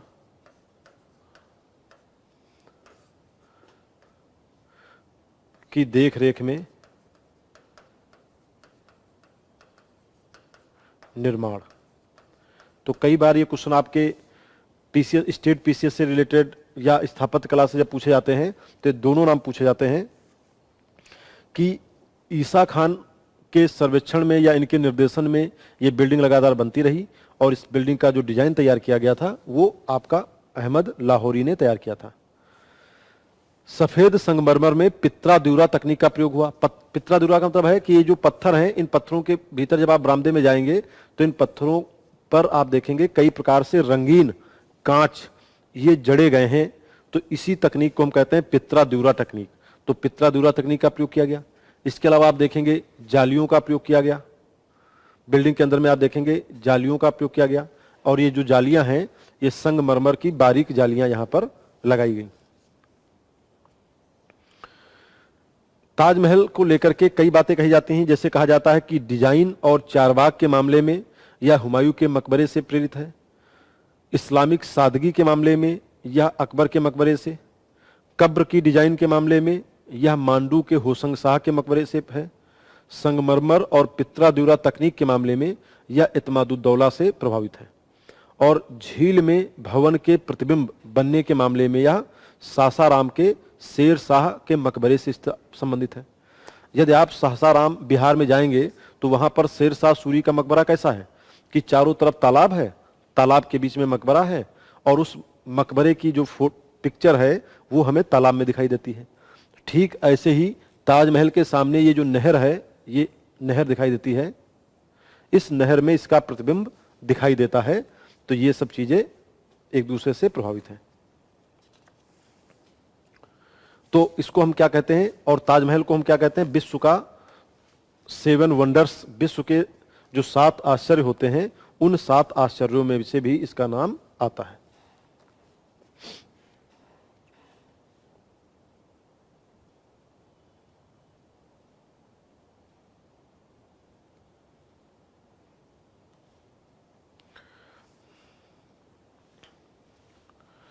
इसके बाद में देखते हैं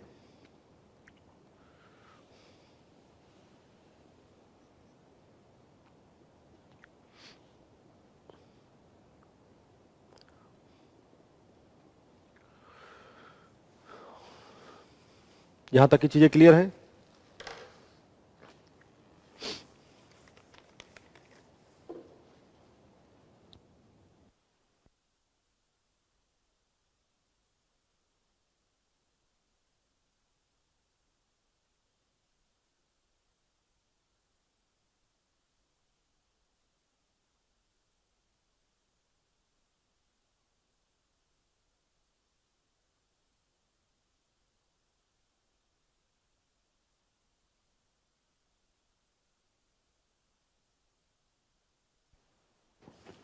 अब इसके बाद में बात करते हैं, इसके बाद में आया औरंगजेब।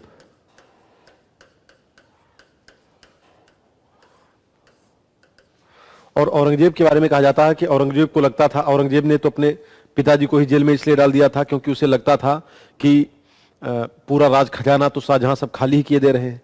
बाद में उसने शाहजहां को किले में कैद करा लिया और जीवन के अंतिम दिन बाद में बहुत ही दुर्दशा के साथ में शाहजहां के बीते थे। लेकिन उन्होंने पूरा इंतजाम कर लिया था कि मुगल खजाने को पूरी तरह से उन्होंने खाली कर दिया था। औरंगजेब के समय पे दो तीन चीजों का नाम आता है। एक नाम आता है बादशाही मस्जिद।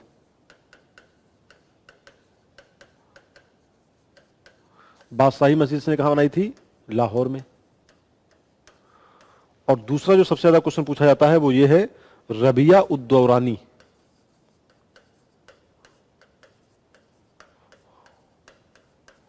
रबिया उद्दौरानी का मकबरा ये कहां पे है? ये आपका पड़ता है औरंगाबाद जिले में, औरंगाबाद महाराष्ट्र में। रबिया उद्दौरानी जो है ये औरंगजेब की पत्नी का नाम है। हालांकि मुगल पीरियड में देखेंगे तो जैसे ताजमहल की बात करें तो कुछ लोग मानते हैं कि ताजमहल तो प्रेम का प्रतीक है, प्रेम की निशानी है। कहते हैं कि शाहजहां के 14वें बच्चे को जन्म देते समय मुमताज महल की डेथ हुई थी और बाद में प्रेम के प्रतीक में इन्होंने बनाया था। यहां पर कहते हैं कि जब औरंगजेब दक्षिण भारत को जीतने के लिए गया तो दक्षिण भारत में जो औरंगाबाद पड़ता है तो औरंगाबाद को दक्कन की खिड़की या window of the Deccan India, दक्षिण भारत की या दक्कन भारत की खिड़की के नाम से जाना जाता था कि यदि किसी ने औरंगाबाद पे कब्जा कर लिया है तो इसका अर्थ यह है कि वो पूरे दक्षिण भारत को कंट्रोल कर सकता है। और अपने जीवन के लगभग 20 वर्ष उसने वहीं पर गुजार दिए। तो कुल मिलाकर इसी दौरान में जब उसकी पत्नी की डेथ होती है तो अपनी पत्नी की याद में औरंगजेब के बेटे के द्वारा ही या औरंगजेब के शासनकाल में ही रबिया उद्दौरानी का मकबरा बनाया जाता है। और ये मकबरा ऐसा है कि इसमें कॉपी की गई है ताजमहल की। रबिया उद्दौरानी के मकबरे में ताजमहल की कॉपी की गई है, लेकिन ताजमहल जैसा नहीं बन पाया। ताजमहल की कॉपी है लेकिन ताजमहल के जैसा नहीं बन पाया, इसीलिए इसको हम कहते हैं ताजमहल की नकल।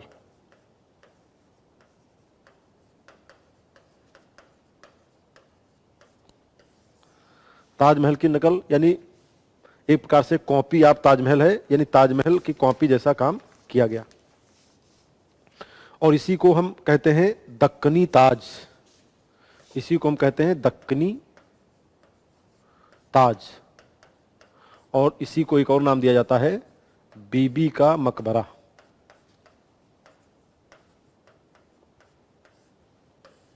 बीबी का मकबरा। तो ये सब नाम आपके आते हैं जो आपके इसी से जुड़े होते हैं। आगे चलकर देखते हैं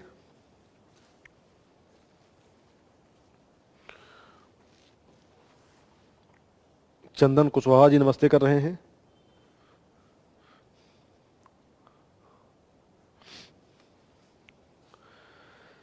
इसके बाद में हम देखते हैं आगे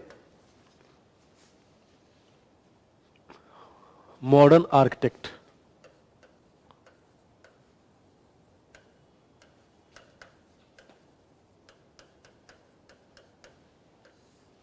मॉडर्न आर्किटेक्ट क्या है? मॉडर्न आर्किटेक्ट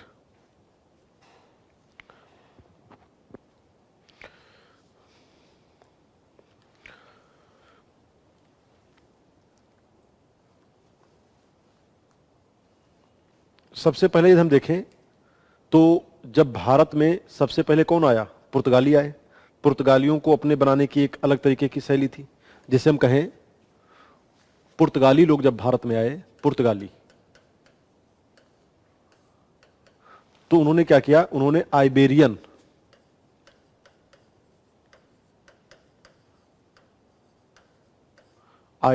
शैली,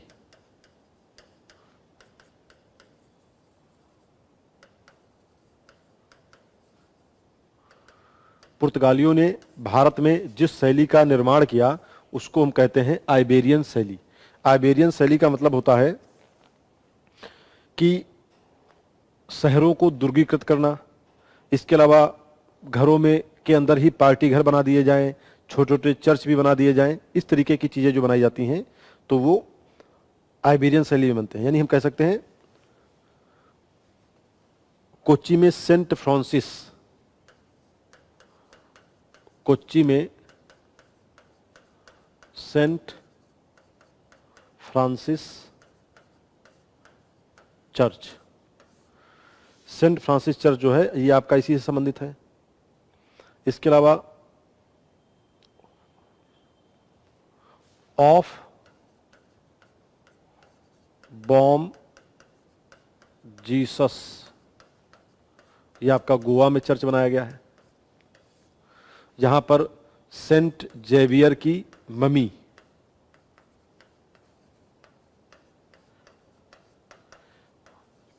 सुरक्षित रखी गई है। आज भी आपने देखे होंगे कि बहुत से ऐसे स्कूल हैं जो सेंट जेवियर के नाम से आते हैं। तो सेंट जेवियर के स्कूल का मतलब यह है कि भारत में ये लोग ईसाई धर्म का प्रचार करने के लिए आए थे और काफी हद तक ये अपने मिशन में सक्सेसफुल भी रहे। और इनकी फ्रांसिस जेवियर की भाग मतलब जो मम्मी है वो आज भी यहाँ पे रखी है। मम्मी का मतलब क्या होता है? मम्मी का तरीका सबसे पहले इजिप्ट में पाया जाता था। इजिप्ट में जब कोई डेड बॉडी होती थी तो उस डेड बॉडी के ऊपर में बहुत से केमिकल लेप लगा दिए जाते थे और केमिकल लेप लगाने के बाद में हजारों वर्षों तक मम्मी को सुरक्षित रखा जाता था। इसके अलावा यदि आप देखेंगे तो पुर्तगाली काला में ही हम देखते हैं कि घरों के बाहर बड़े बड़े पोर्च जैसे बना दिए गए, खिड़कियों का प्रयोग किया गया, दरवाजे की ओर खुलती खिड़कियों का भी प्रयोग किया गया। इस तरीके की सही चीजें बनाई जाती हैं। इसके अलावा सेंट कैथेड्रल चर्च ये भी गोवा में बनाया गया जो आपके पुर्तगाल से या पुर्तगेज के प्रभाव से संबंधित है। सेंट कैथेड्रल चर्च, सेंट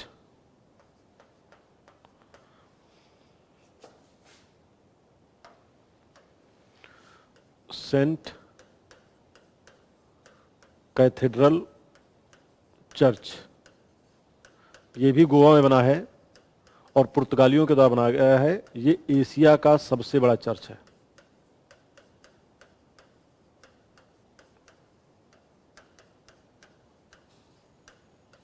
यह एशिया का सबसे बड़ा चर्च है। आगे चल करके हम देखते हैं ब्रिटिश इन्फ्लुएंस के पुर्तगालियों के इन्फ्लुएंस के बाद में फिर भारत में दूसरे नंबर पे कौन आए थे? फ्रांसीसी आए थे।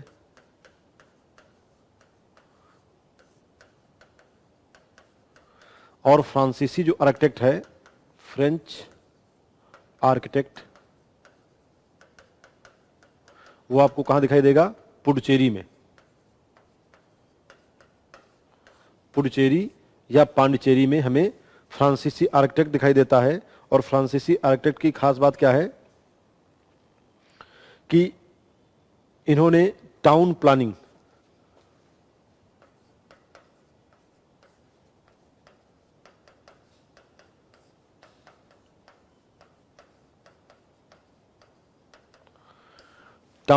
पर इन्होंने विशेष जोर दिया। Basilica of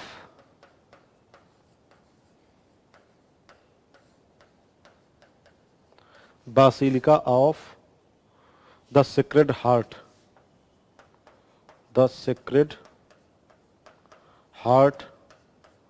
of Jesus, basilica of the sacred heart of Jesus, the sacred heart of Jesus, ये वाला जो चर्च है ये आपका पुडुचेरी में बना है। ये भी फ्रांसीसी स्थापत्य से दिखाई देता है। आगे चल करके बात करते हैं ब्रिटिश स्थापत्य की। ब्रिटिश स्थापत्य में क्या बात आती है? तो यहां पे फिर से देखना है कि पुर्तगाली जो लोग आए वो आइबेरियन शैली में लेकर आए, जिसमें घरों के अंदर में ही पार्टी करने के लिए छोटा सा या एक छोटा सा चर्च भी बना लिए और शहरों को चारों तरफ से दुर्गीकृत करने की बात कही। ऐसे ही आगे चल करके जब ब्रिटिश आए, ब्रिटिश स्थापत्य, तो सबसे ज्यादा प्रभाव तो ब्रिटिशर्स का ही दिखता है। ब्रिटिश आर्किटेक्ट,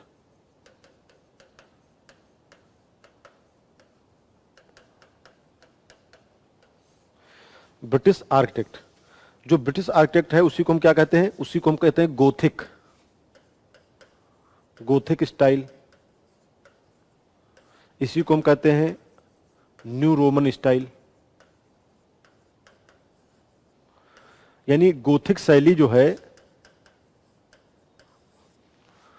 वो भारत में कौन लेकर आया? वो भारत में लेकर आए अंग्रेज लोग। जैसे यहां पे आप देखेंगे इस तरीके से जैसे चर्च वगैरह बनाए जाते हैं या ये जो इस तरीके के मेहराबदार चीजें बनाई जाती हैं, तो इनको बनाने का जो तरीका है उन्हीं को हम बोलते हैं गोथिक।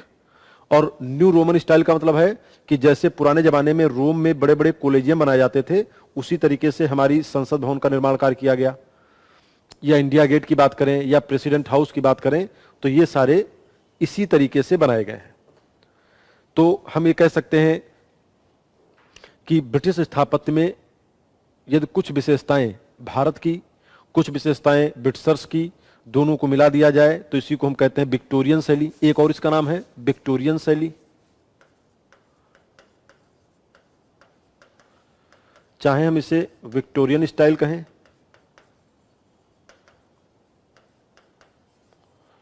और चाहे हम यहां पे कहें गोथिक शैली, चाहे हम कहें न्यू रोमन शैली, ये सब एक ही बातें हैं, ये सब ब्रिटिश शासन से स्थापित है। कई एग्जाम्पल जैसे देखें आपने, छत्रपति शिवाजी टर्मिनस, एक रेलवे स्टेशन है छत्रपति शिवाजी टर्मिनस, जो छत्रपति शिवाजी टर्मिनस को न्यू गोथिक शैली का एग्जाम्पल दिया जाता है।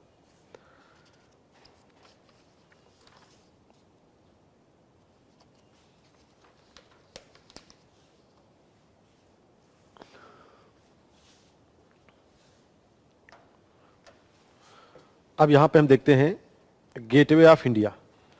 गेटवे ऑफ इंडिया कब बनाया गया? तो गेटवे ऑफ इंडिया आप देखें, मुंबई में आप जाएंगे तो गेटवे ऑफ इंडिया दिखाई देगा। क्यों? क्योंकि 1911 में ब्रिटिश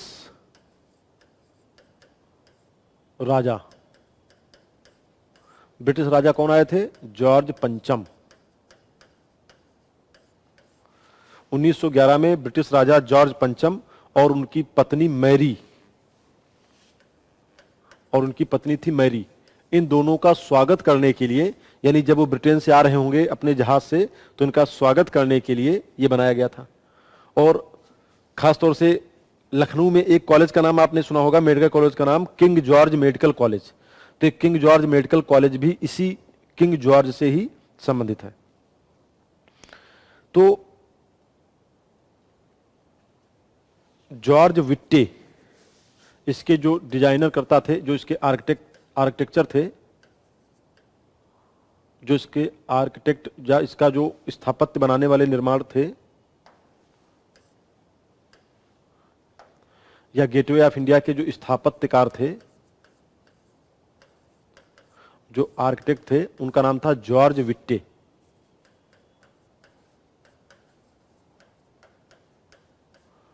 जॉर्ज विट्टे के नेतृत्व में गेटवे ऑफ इंडिया का निर्माण कार्य शुरू किया गया था। आगे चल करके आप देखते हैं कि मुंबई में लोग ज्यादा हैं, जगह कम है, क्योंकि मुंबई क्या है? मुंबई तो 7 अलग अलग टापू हैं, उन टापुओं को जोड़ दिया जाए तो मुंबई बन जाता है। अंधेरी, खंडाला, इस तरीके से तमाम नाम आते हैं। तो धारावी अलग तरीके से आता है। तो एक शब्द आपने सुना होगा चौल। चौल मुंबई के घरों की विशेषता है कि कम जगह में ज्यादा लोगों के रहने के लिए विशेष प्रकार के जो घर बनाए जाते थे या इमारतें जो बनाई गई, उन्हीं इमारतों को चौल कहा जाता था। आगे चलकर देखते हैं,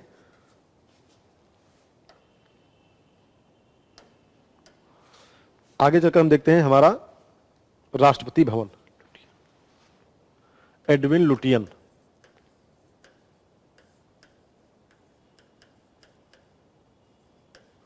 एडविन लुटियन ने राष्ट्रपति भवन को डिजाइन किया।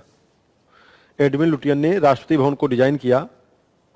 और खास बात क्या है, दिल्ली के लिए एक नाम और दिया जाता है। दिल्ली को कहा जाता है हिंदुस्तान का रोम। एक क्वेश्चन आता है, हिंदुस्तान का रोम किसको कहते हैं?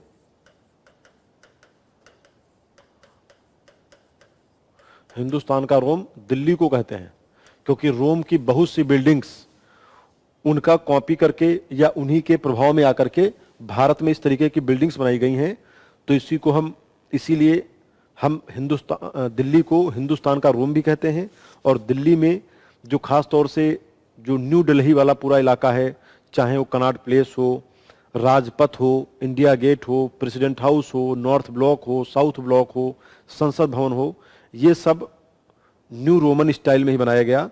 तो इसको हम नाम देते हैं न्यू रोमन स्टाइल या नव रोमन शैली।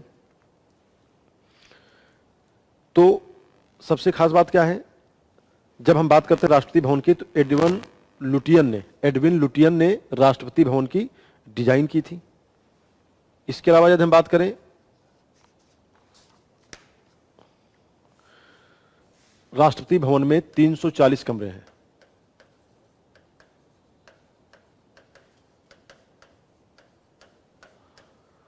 सोचो, राष्ट्रपति के रहने के लिए 340 कमरे रखे गए हैं, लेकिन उस समय के हिसाब से देखा जाए तो वायसराय का इलाका था, और वायसराय के इलाके के हिसाब से देखें तो यहां पर 340 कमरे यहां पे हमें दिखाई देते हैं।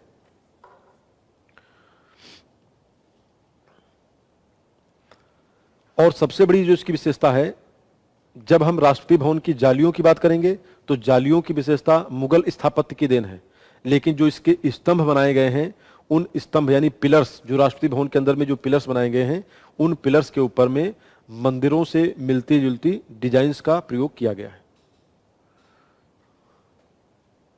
आगे चल करके हम देखते हैं संसद भवन। तो एडविन लुटियन ने किसका निर्माण कार्य किया? राष्ट्रपति भवन का। और फिर से हम आपको कह दें कि जितना भी ये नया आर्किटेक्ट है, ये सब न्यू रोमन स्टाइल में बनाया गया है। दूसरा है हमारा संसद भवन यानी पार्लियामेंट।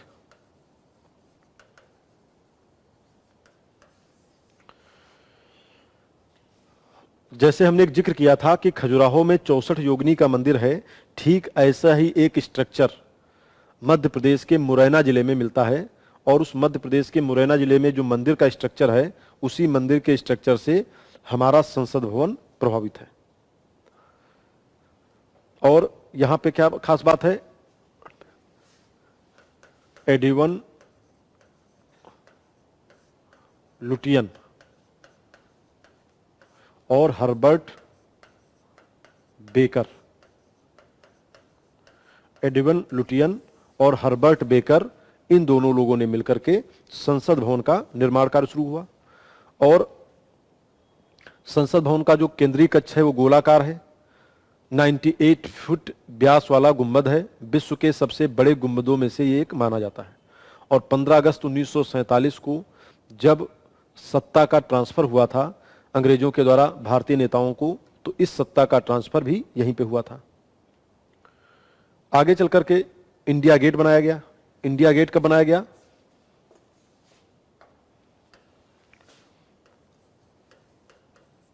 इंडिया गेट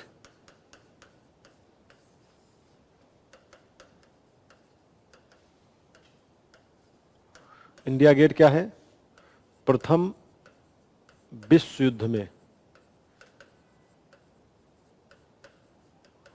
मारे गए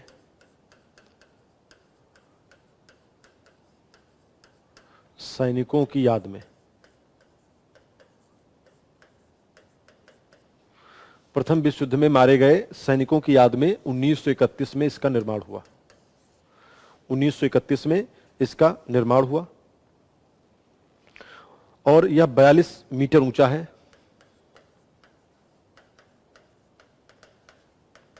और लुटियन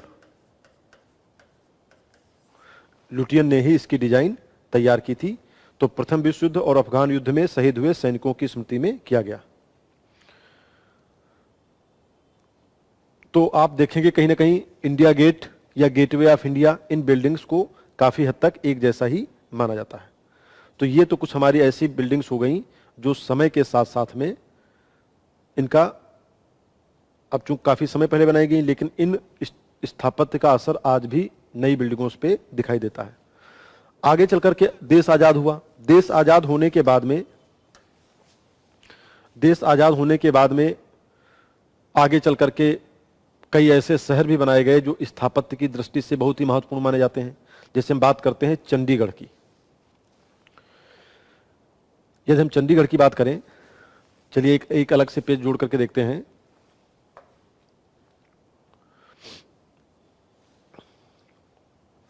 चंडीगढ़।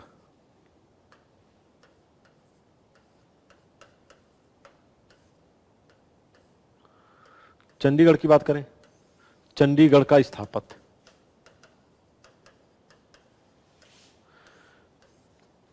क्योंकि चंडीगढ़ जो है वो अपने आप में क्या है, चंडीगढ़ भारत का पहला प्लान्ड सिटी माना जाता है। जैसे प्राचीन काल में इंडस वैली सिविलाइजेशन को माना जाता था, ठीक वैसे ही चंडीगढ़ को हम मानते हैं कि ये भारत का पहला प्लान्ड सिटी है, या आजाद भारत का पहला शहर।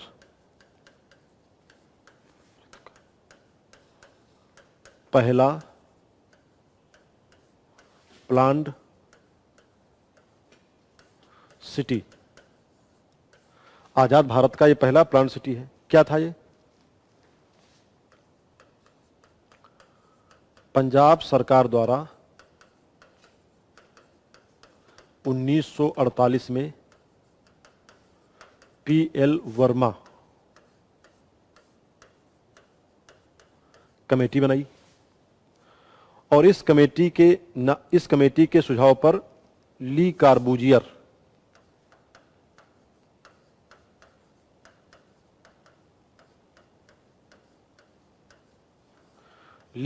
फ्रांस के रहने वाले थे। ली कार्बूजियर को काम सौंपा गया।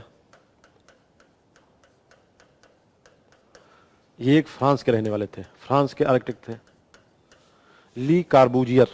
कई बार एग्जाम में क्वेश्चन पूछे जाते हैं कि चंडीगढ़ का स्थापत्य किसके द्वारा तैयार किया गया, तो पूरा मास्टर प्लान बनाने की जिम्मेदारी किसकी थी? ली कार्बूजियर की। इन्होंने क्या किया? इन्होंने पूरे शहर को क्या किया? अलग अलग सेक्टर में बांट दिया। सेक्टर, पूरे शहर को अलग अलग सेक्टर में बांट दिया, और प्रत्येक सेक्टर में दुकानें, विद्यालय, स्वास्थ्य केंद्र, पूजा गृहों आदि की स्थापना की गई। और चंडीगढ़ शहर में जो भी मकान बनाए गए उनको इस तरीके से बनाया गया कि प्रत्येक निवासी को सूर्य की रोशनी, पर्याप्त जगह आदि चीजें मिल सकें। और इसके अलावा ग्रिड पैटर्न के अंतर्गत धीमी गति से तेज गति से चलने वाले वाहनों के लिए अलग अलग प्रकार की सड़कों को भी विकसित किया गया। सड़कों के किनारे फुटपाथ भी बनाए गए, साइकिल ट्रैक भी बनाए गए। तो इस तरीके से कई डिजाइनें यहां पर बनाई गई।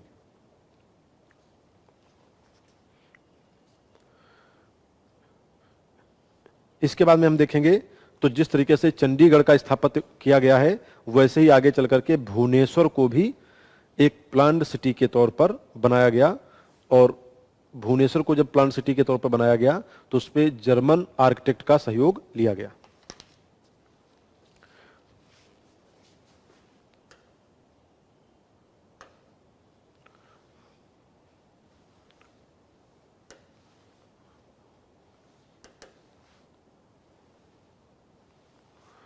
अब हम आगे देखते हैं जो टॉपिक का सबसे इंपॉर्टेंट चैप्टर है,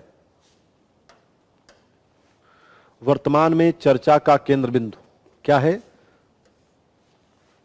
central Vista project. Central Vista project.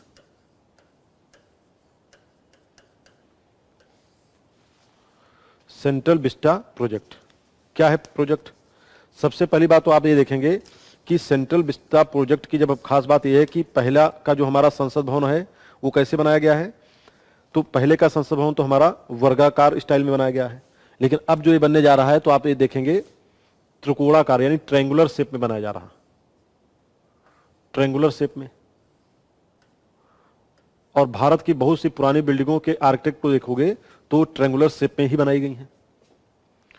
और सबसे बड़ी बात है कि जो सेंट्रल विस्टा प्रोजेक्ट बनाने की हमें जरूरत क्यों पड़ रही, तो सेंट्रल विस्टा प्रोजेक्ट बनाने की हमें जरूरत इसलिए भी पड़ रही है क्योंकि चाहे हमारा संसद भवन हो, चाहे राष्ट्रपति भवन हो, या नॉर्थ ब्लॉक हो या साउथ ब्लॉक हो, ये इमारतें जब बनाई गई थी तो उस समय भूकंप को ध्यान में नहीं रखा गया था।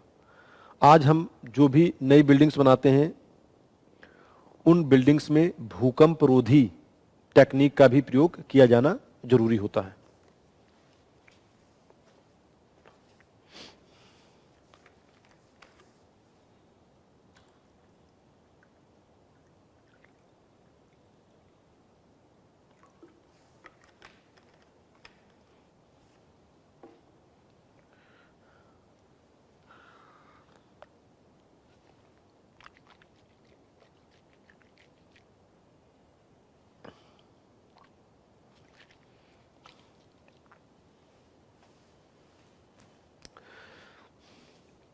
और सबसे ज़्यादा चर्चा इस पे हुई ही क्यों?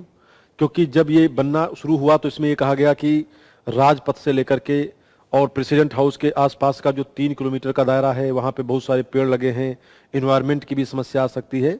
तो इसको लेकर के मामला सुप्रीम कोर्ट में भी गया। बाद में सुप्रीम कोर्ट में जाकर के सरकार ने अपना पक्ष रखा और अपना पक्ष रखने के बाद में सरकार ने कहा कि चूंकि सारी बिल्डिंगें वो पुरानी हैं और भविष्य में हमारे सांसदों की संख्याएं भी बढ़ेंगी। जैसे आपको लोगों को पता होगा कि सांसदों की संख्या जो है और भी बढ़ाए जाने का प्रावधान किया गया है और शायद 2026 तक नए संसद सदस्य भी बढ़ेंगे। तो हमें भविष्य की जरूरतों को भी ध्यान में रखना है। तो इसमें क्या किया जा रहा है, ट्रायंगुलर शेप में ये बनाया जाएगा।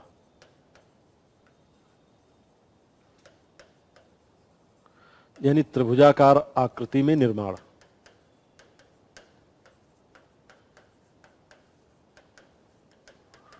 त्रिभुजाकार आकृति में इसका निर्माण किया जा रहा है। दूसरी बात, 64,500 वर्ग मीटर में फैला हुआ जो इसका एक्सपेंशन है वो लगभग 64,500 वर्ग मीटर में फैला हुआ। नए संसद भवन में लोकसभा के 888 सदस्यों के बैठने की व्यवस्था होगी।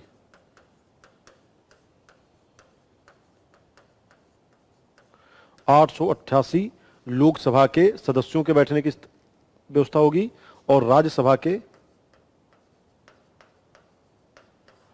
384 सदस्यों के बैठने की व्यवस्था होगी। तो कुल कितने बैठेंगे? कुल सदस्य कितने हो जाएंगे? कुल सदस्य आपके हो जाएंगे 1224 सदस्यों के बैठने की व्यवस्था को ध्यान में रखा जाएगा। क्योंकि भविष्य में जब सीटें बढ़ेंगी तो हमें इसको चाहिए कि इसी तरीके से हमें बिल्डिंग को बढ़ाना ही पड़ेगा। दूसरी बात, जब ये बिल्डिंग बनाई जा रही है तो इस बिल्डिंग में हमें भूकंप रोधी तकनीकों का प्रयोग करना होगा। आप लोग ये डेटा जरूर नोट कर लें कि भविष्य में जब ये बनाया जाएगा या बनकर तैयार हो जाएगा, और बनने का एक मीनिंग भी है कि कब तक ये बनकर तैयार हो जाएगा। तो लोकसभा के 888 सदस्य, राज्यसभा के 384 सदस्य और कुल सदस्य 1224 सदस्यों के बैठने की इसमें पूरी व्यवस्था की जाएगी। इसके अलावा यदि हम देखें, भूकंप रोधी डिजाइन इसका तैयार किया गया है। भूकंप रोधी डिजाइन इसका तैयार किया गया है। और सबसे बड़ी बात क्या है कि इसके जो मुख्य आर्किटेक्ट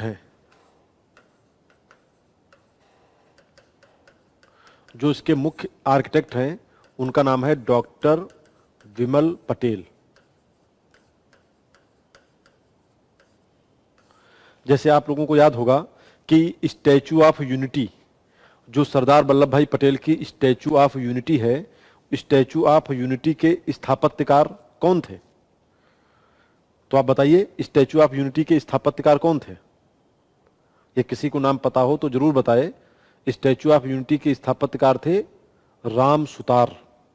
राम सुतार ने ही डिजाइन बनाई और उसी की देखरेख में बना। ऐसे ही डॉक्टर विमल पटेल इसके स्थापत्यकार हैं। और डॉक्टर विमल पटेल जो हैं, इनकी एक खुद की कंपनी चलती है और कहा जाता है कि जो गुजरात में अहमदाबाद में साबरमती रिवर फ्रंट जो बनाया गया है उसी से ये संबंधित है। इसके अलावा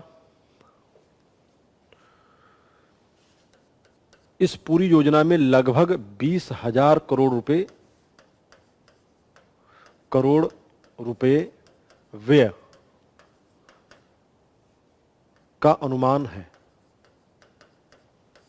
और जब ये बिल्डिंग बन जाएगी तो उसके बाद में जो आज का संसद भवन है उसको एक प्रकार से संग्रहालय में या म्यूजियम में बदल दिया जाएगा। इसके अलावा इस इमारत में जिन पत्थरों का प्रयोग किया जाएगा उनमें धौलपुर के गुलाबी पत्थर, पीले पत्थर और बलुआ पत्थरों का प्रयोग किया जाएगा।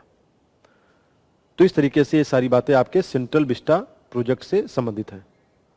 अब हम यहां पर देखेंगे कि आपके चाहे स्टेट लेवल के एग्जाम हो या यूपीएससी लेवल के एग्जाम हो या किसी भी वनडे एग्जाम में हो, उसमें किस तरीके के प्रश्न पूछे जाते हैं। तो कुछ प्रश्नों का यहां पर हम जिक्र करना चाहेंगे ताकि आपको चीजें और क्लियर हो जाए।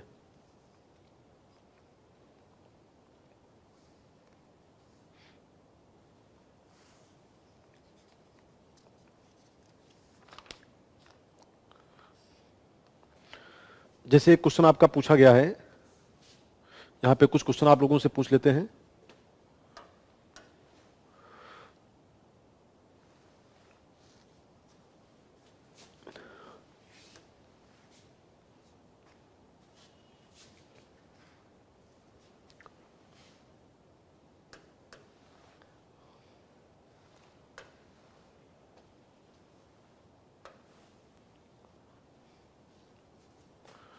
जैसे क्वेश्चन पूछा गया, क्वेश्चन ये है,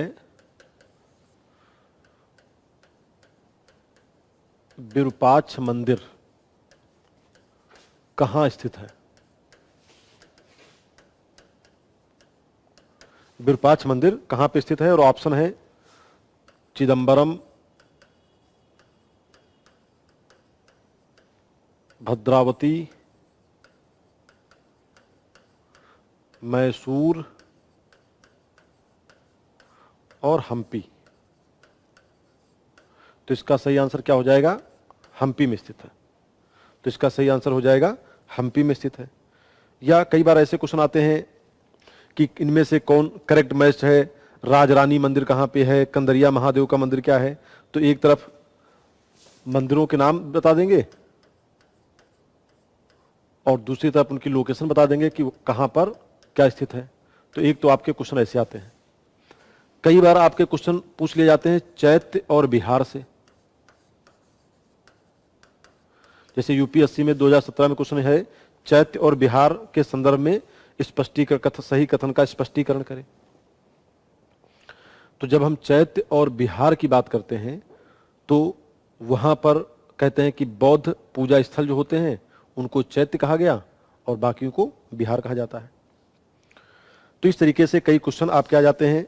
बारबरा की पहाड़ियों से क्वेश्चन आया, महाबलीपुरम के रथ मंदिरों का निर्माण किसने कराया, चोलों के द्वारा, पल्लवों के द्वारा, चालुक्यों के द्वारा, गंग राजाओं के द्वारा। इस तरीके के कई सारे क्वेश्चन आ जाते हैं। तो हम आपको फिर से कहना चाहेंगे कि अलग अलग एग्जाम में आर्किटेक्ट से क्वेश्चन कई सारे पूछे जाते हैं और जब आप ये दोनों वीडियो देख लेंगे तो इनके माध्यम से आप आसानी से वो क्वेश्चन कर ले जाएंगे। और अब आप लोगों को यही बताना है, एक दो चीज़ और जान लीजिए। जैसे मूर्ति निर्माण से संबंधित मथुरा कला शैली होती है, गांधार कला शैली होती है और अमरावती कला शैली होती है। ऐसे ही कई बार क्वेश्चन आते हैं कि मूर्तियों का प्रचलन सबसे ज़्यादा किसके समय में हुआ, तो कुषाण शासकों के समय में हुआ। तो कुछ इंपॉर्टेंट फैक्ट हैं जो आपके एग्जाम के लिए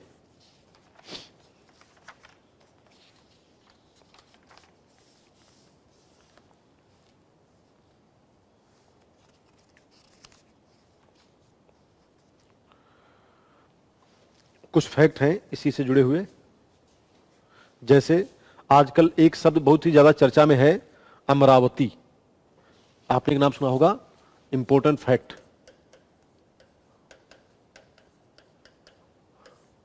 जैसे एक शब्द है अमरावती। क्यों अमरावती फेमस है? क्योंकि जब आंध्र प्रदेश तेलंगाना बना तो आंध्र प्रदेश तेलंगाना बनने का मतलब ही है कि जब 2 जून 2014 को आंध्र प्रदेश का विभाजन तेलंगाना में हुआ तो हैदराबाद को दोनों राज्यों की 10 वर्षों के लिए राजधानी मान लिया गया और आगे चल करके आंध्र प्रदेश ने अपनी नई राजधानी अमरावती को बनाने जा रहा है। तो अमरावती राजधानी जो प्लान बनाई जा रही है, किसके नेतृत्व में बनाई जा रही है? तो अमेरिकी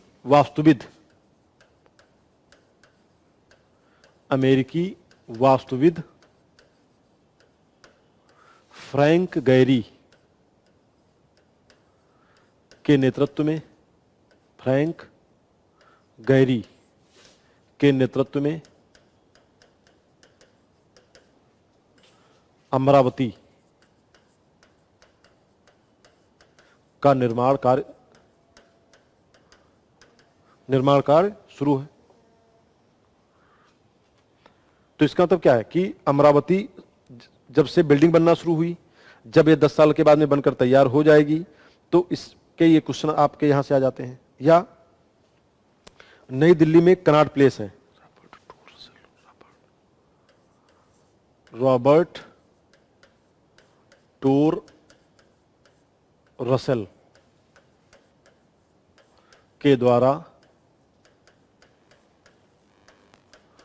कनॉट प्लेस, जो नई दिल्ली में है, जिसको आज हम राजीव गांधी चौक कहते हैं, कनॉट प्लेस की डिजाइन तैयार की गई।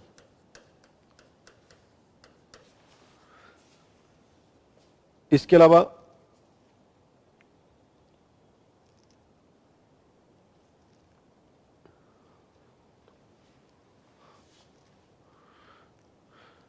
कोलकाता के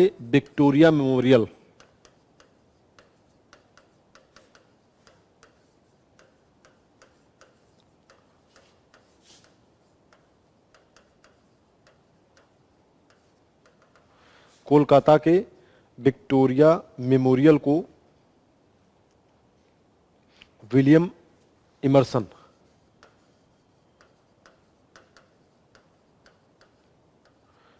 के द्वारा तैयार किया गया। तो इतने ही क्वेश्चन हैं और अब हम लोग आज की क्लास को यहीं पे समाप्त करते हैं और इंडियन आर्किटेक्ट वाला ये पूरा चैप्टर हो गया है। भविष्य में अगली बार जब भी आर्ट एंड कल्चर से रिलेटेड कोई टॉपिक होगा तो कोशिश करेंगे, चाहे वो इंडियन म्यूजिक से रिलेटेड हो या भारत की जो जितनी भी कल्चरल विरासतें हैं या अलग अलग समय पर भारत में कौन कौन सी मार्शल आर्ट का प्रचलन था, उनसे रिलेटेड टॉपिक्स को डिस्कस करेंगे। तो आज के लिए इतना ही और आप लोगों को एडवांस में नए साल की अग्रिम शुभकामनाएं और बधाइयाँ। Thank you.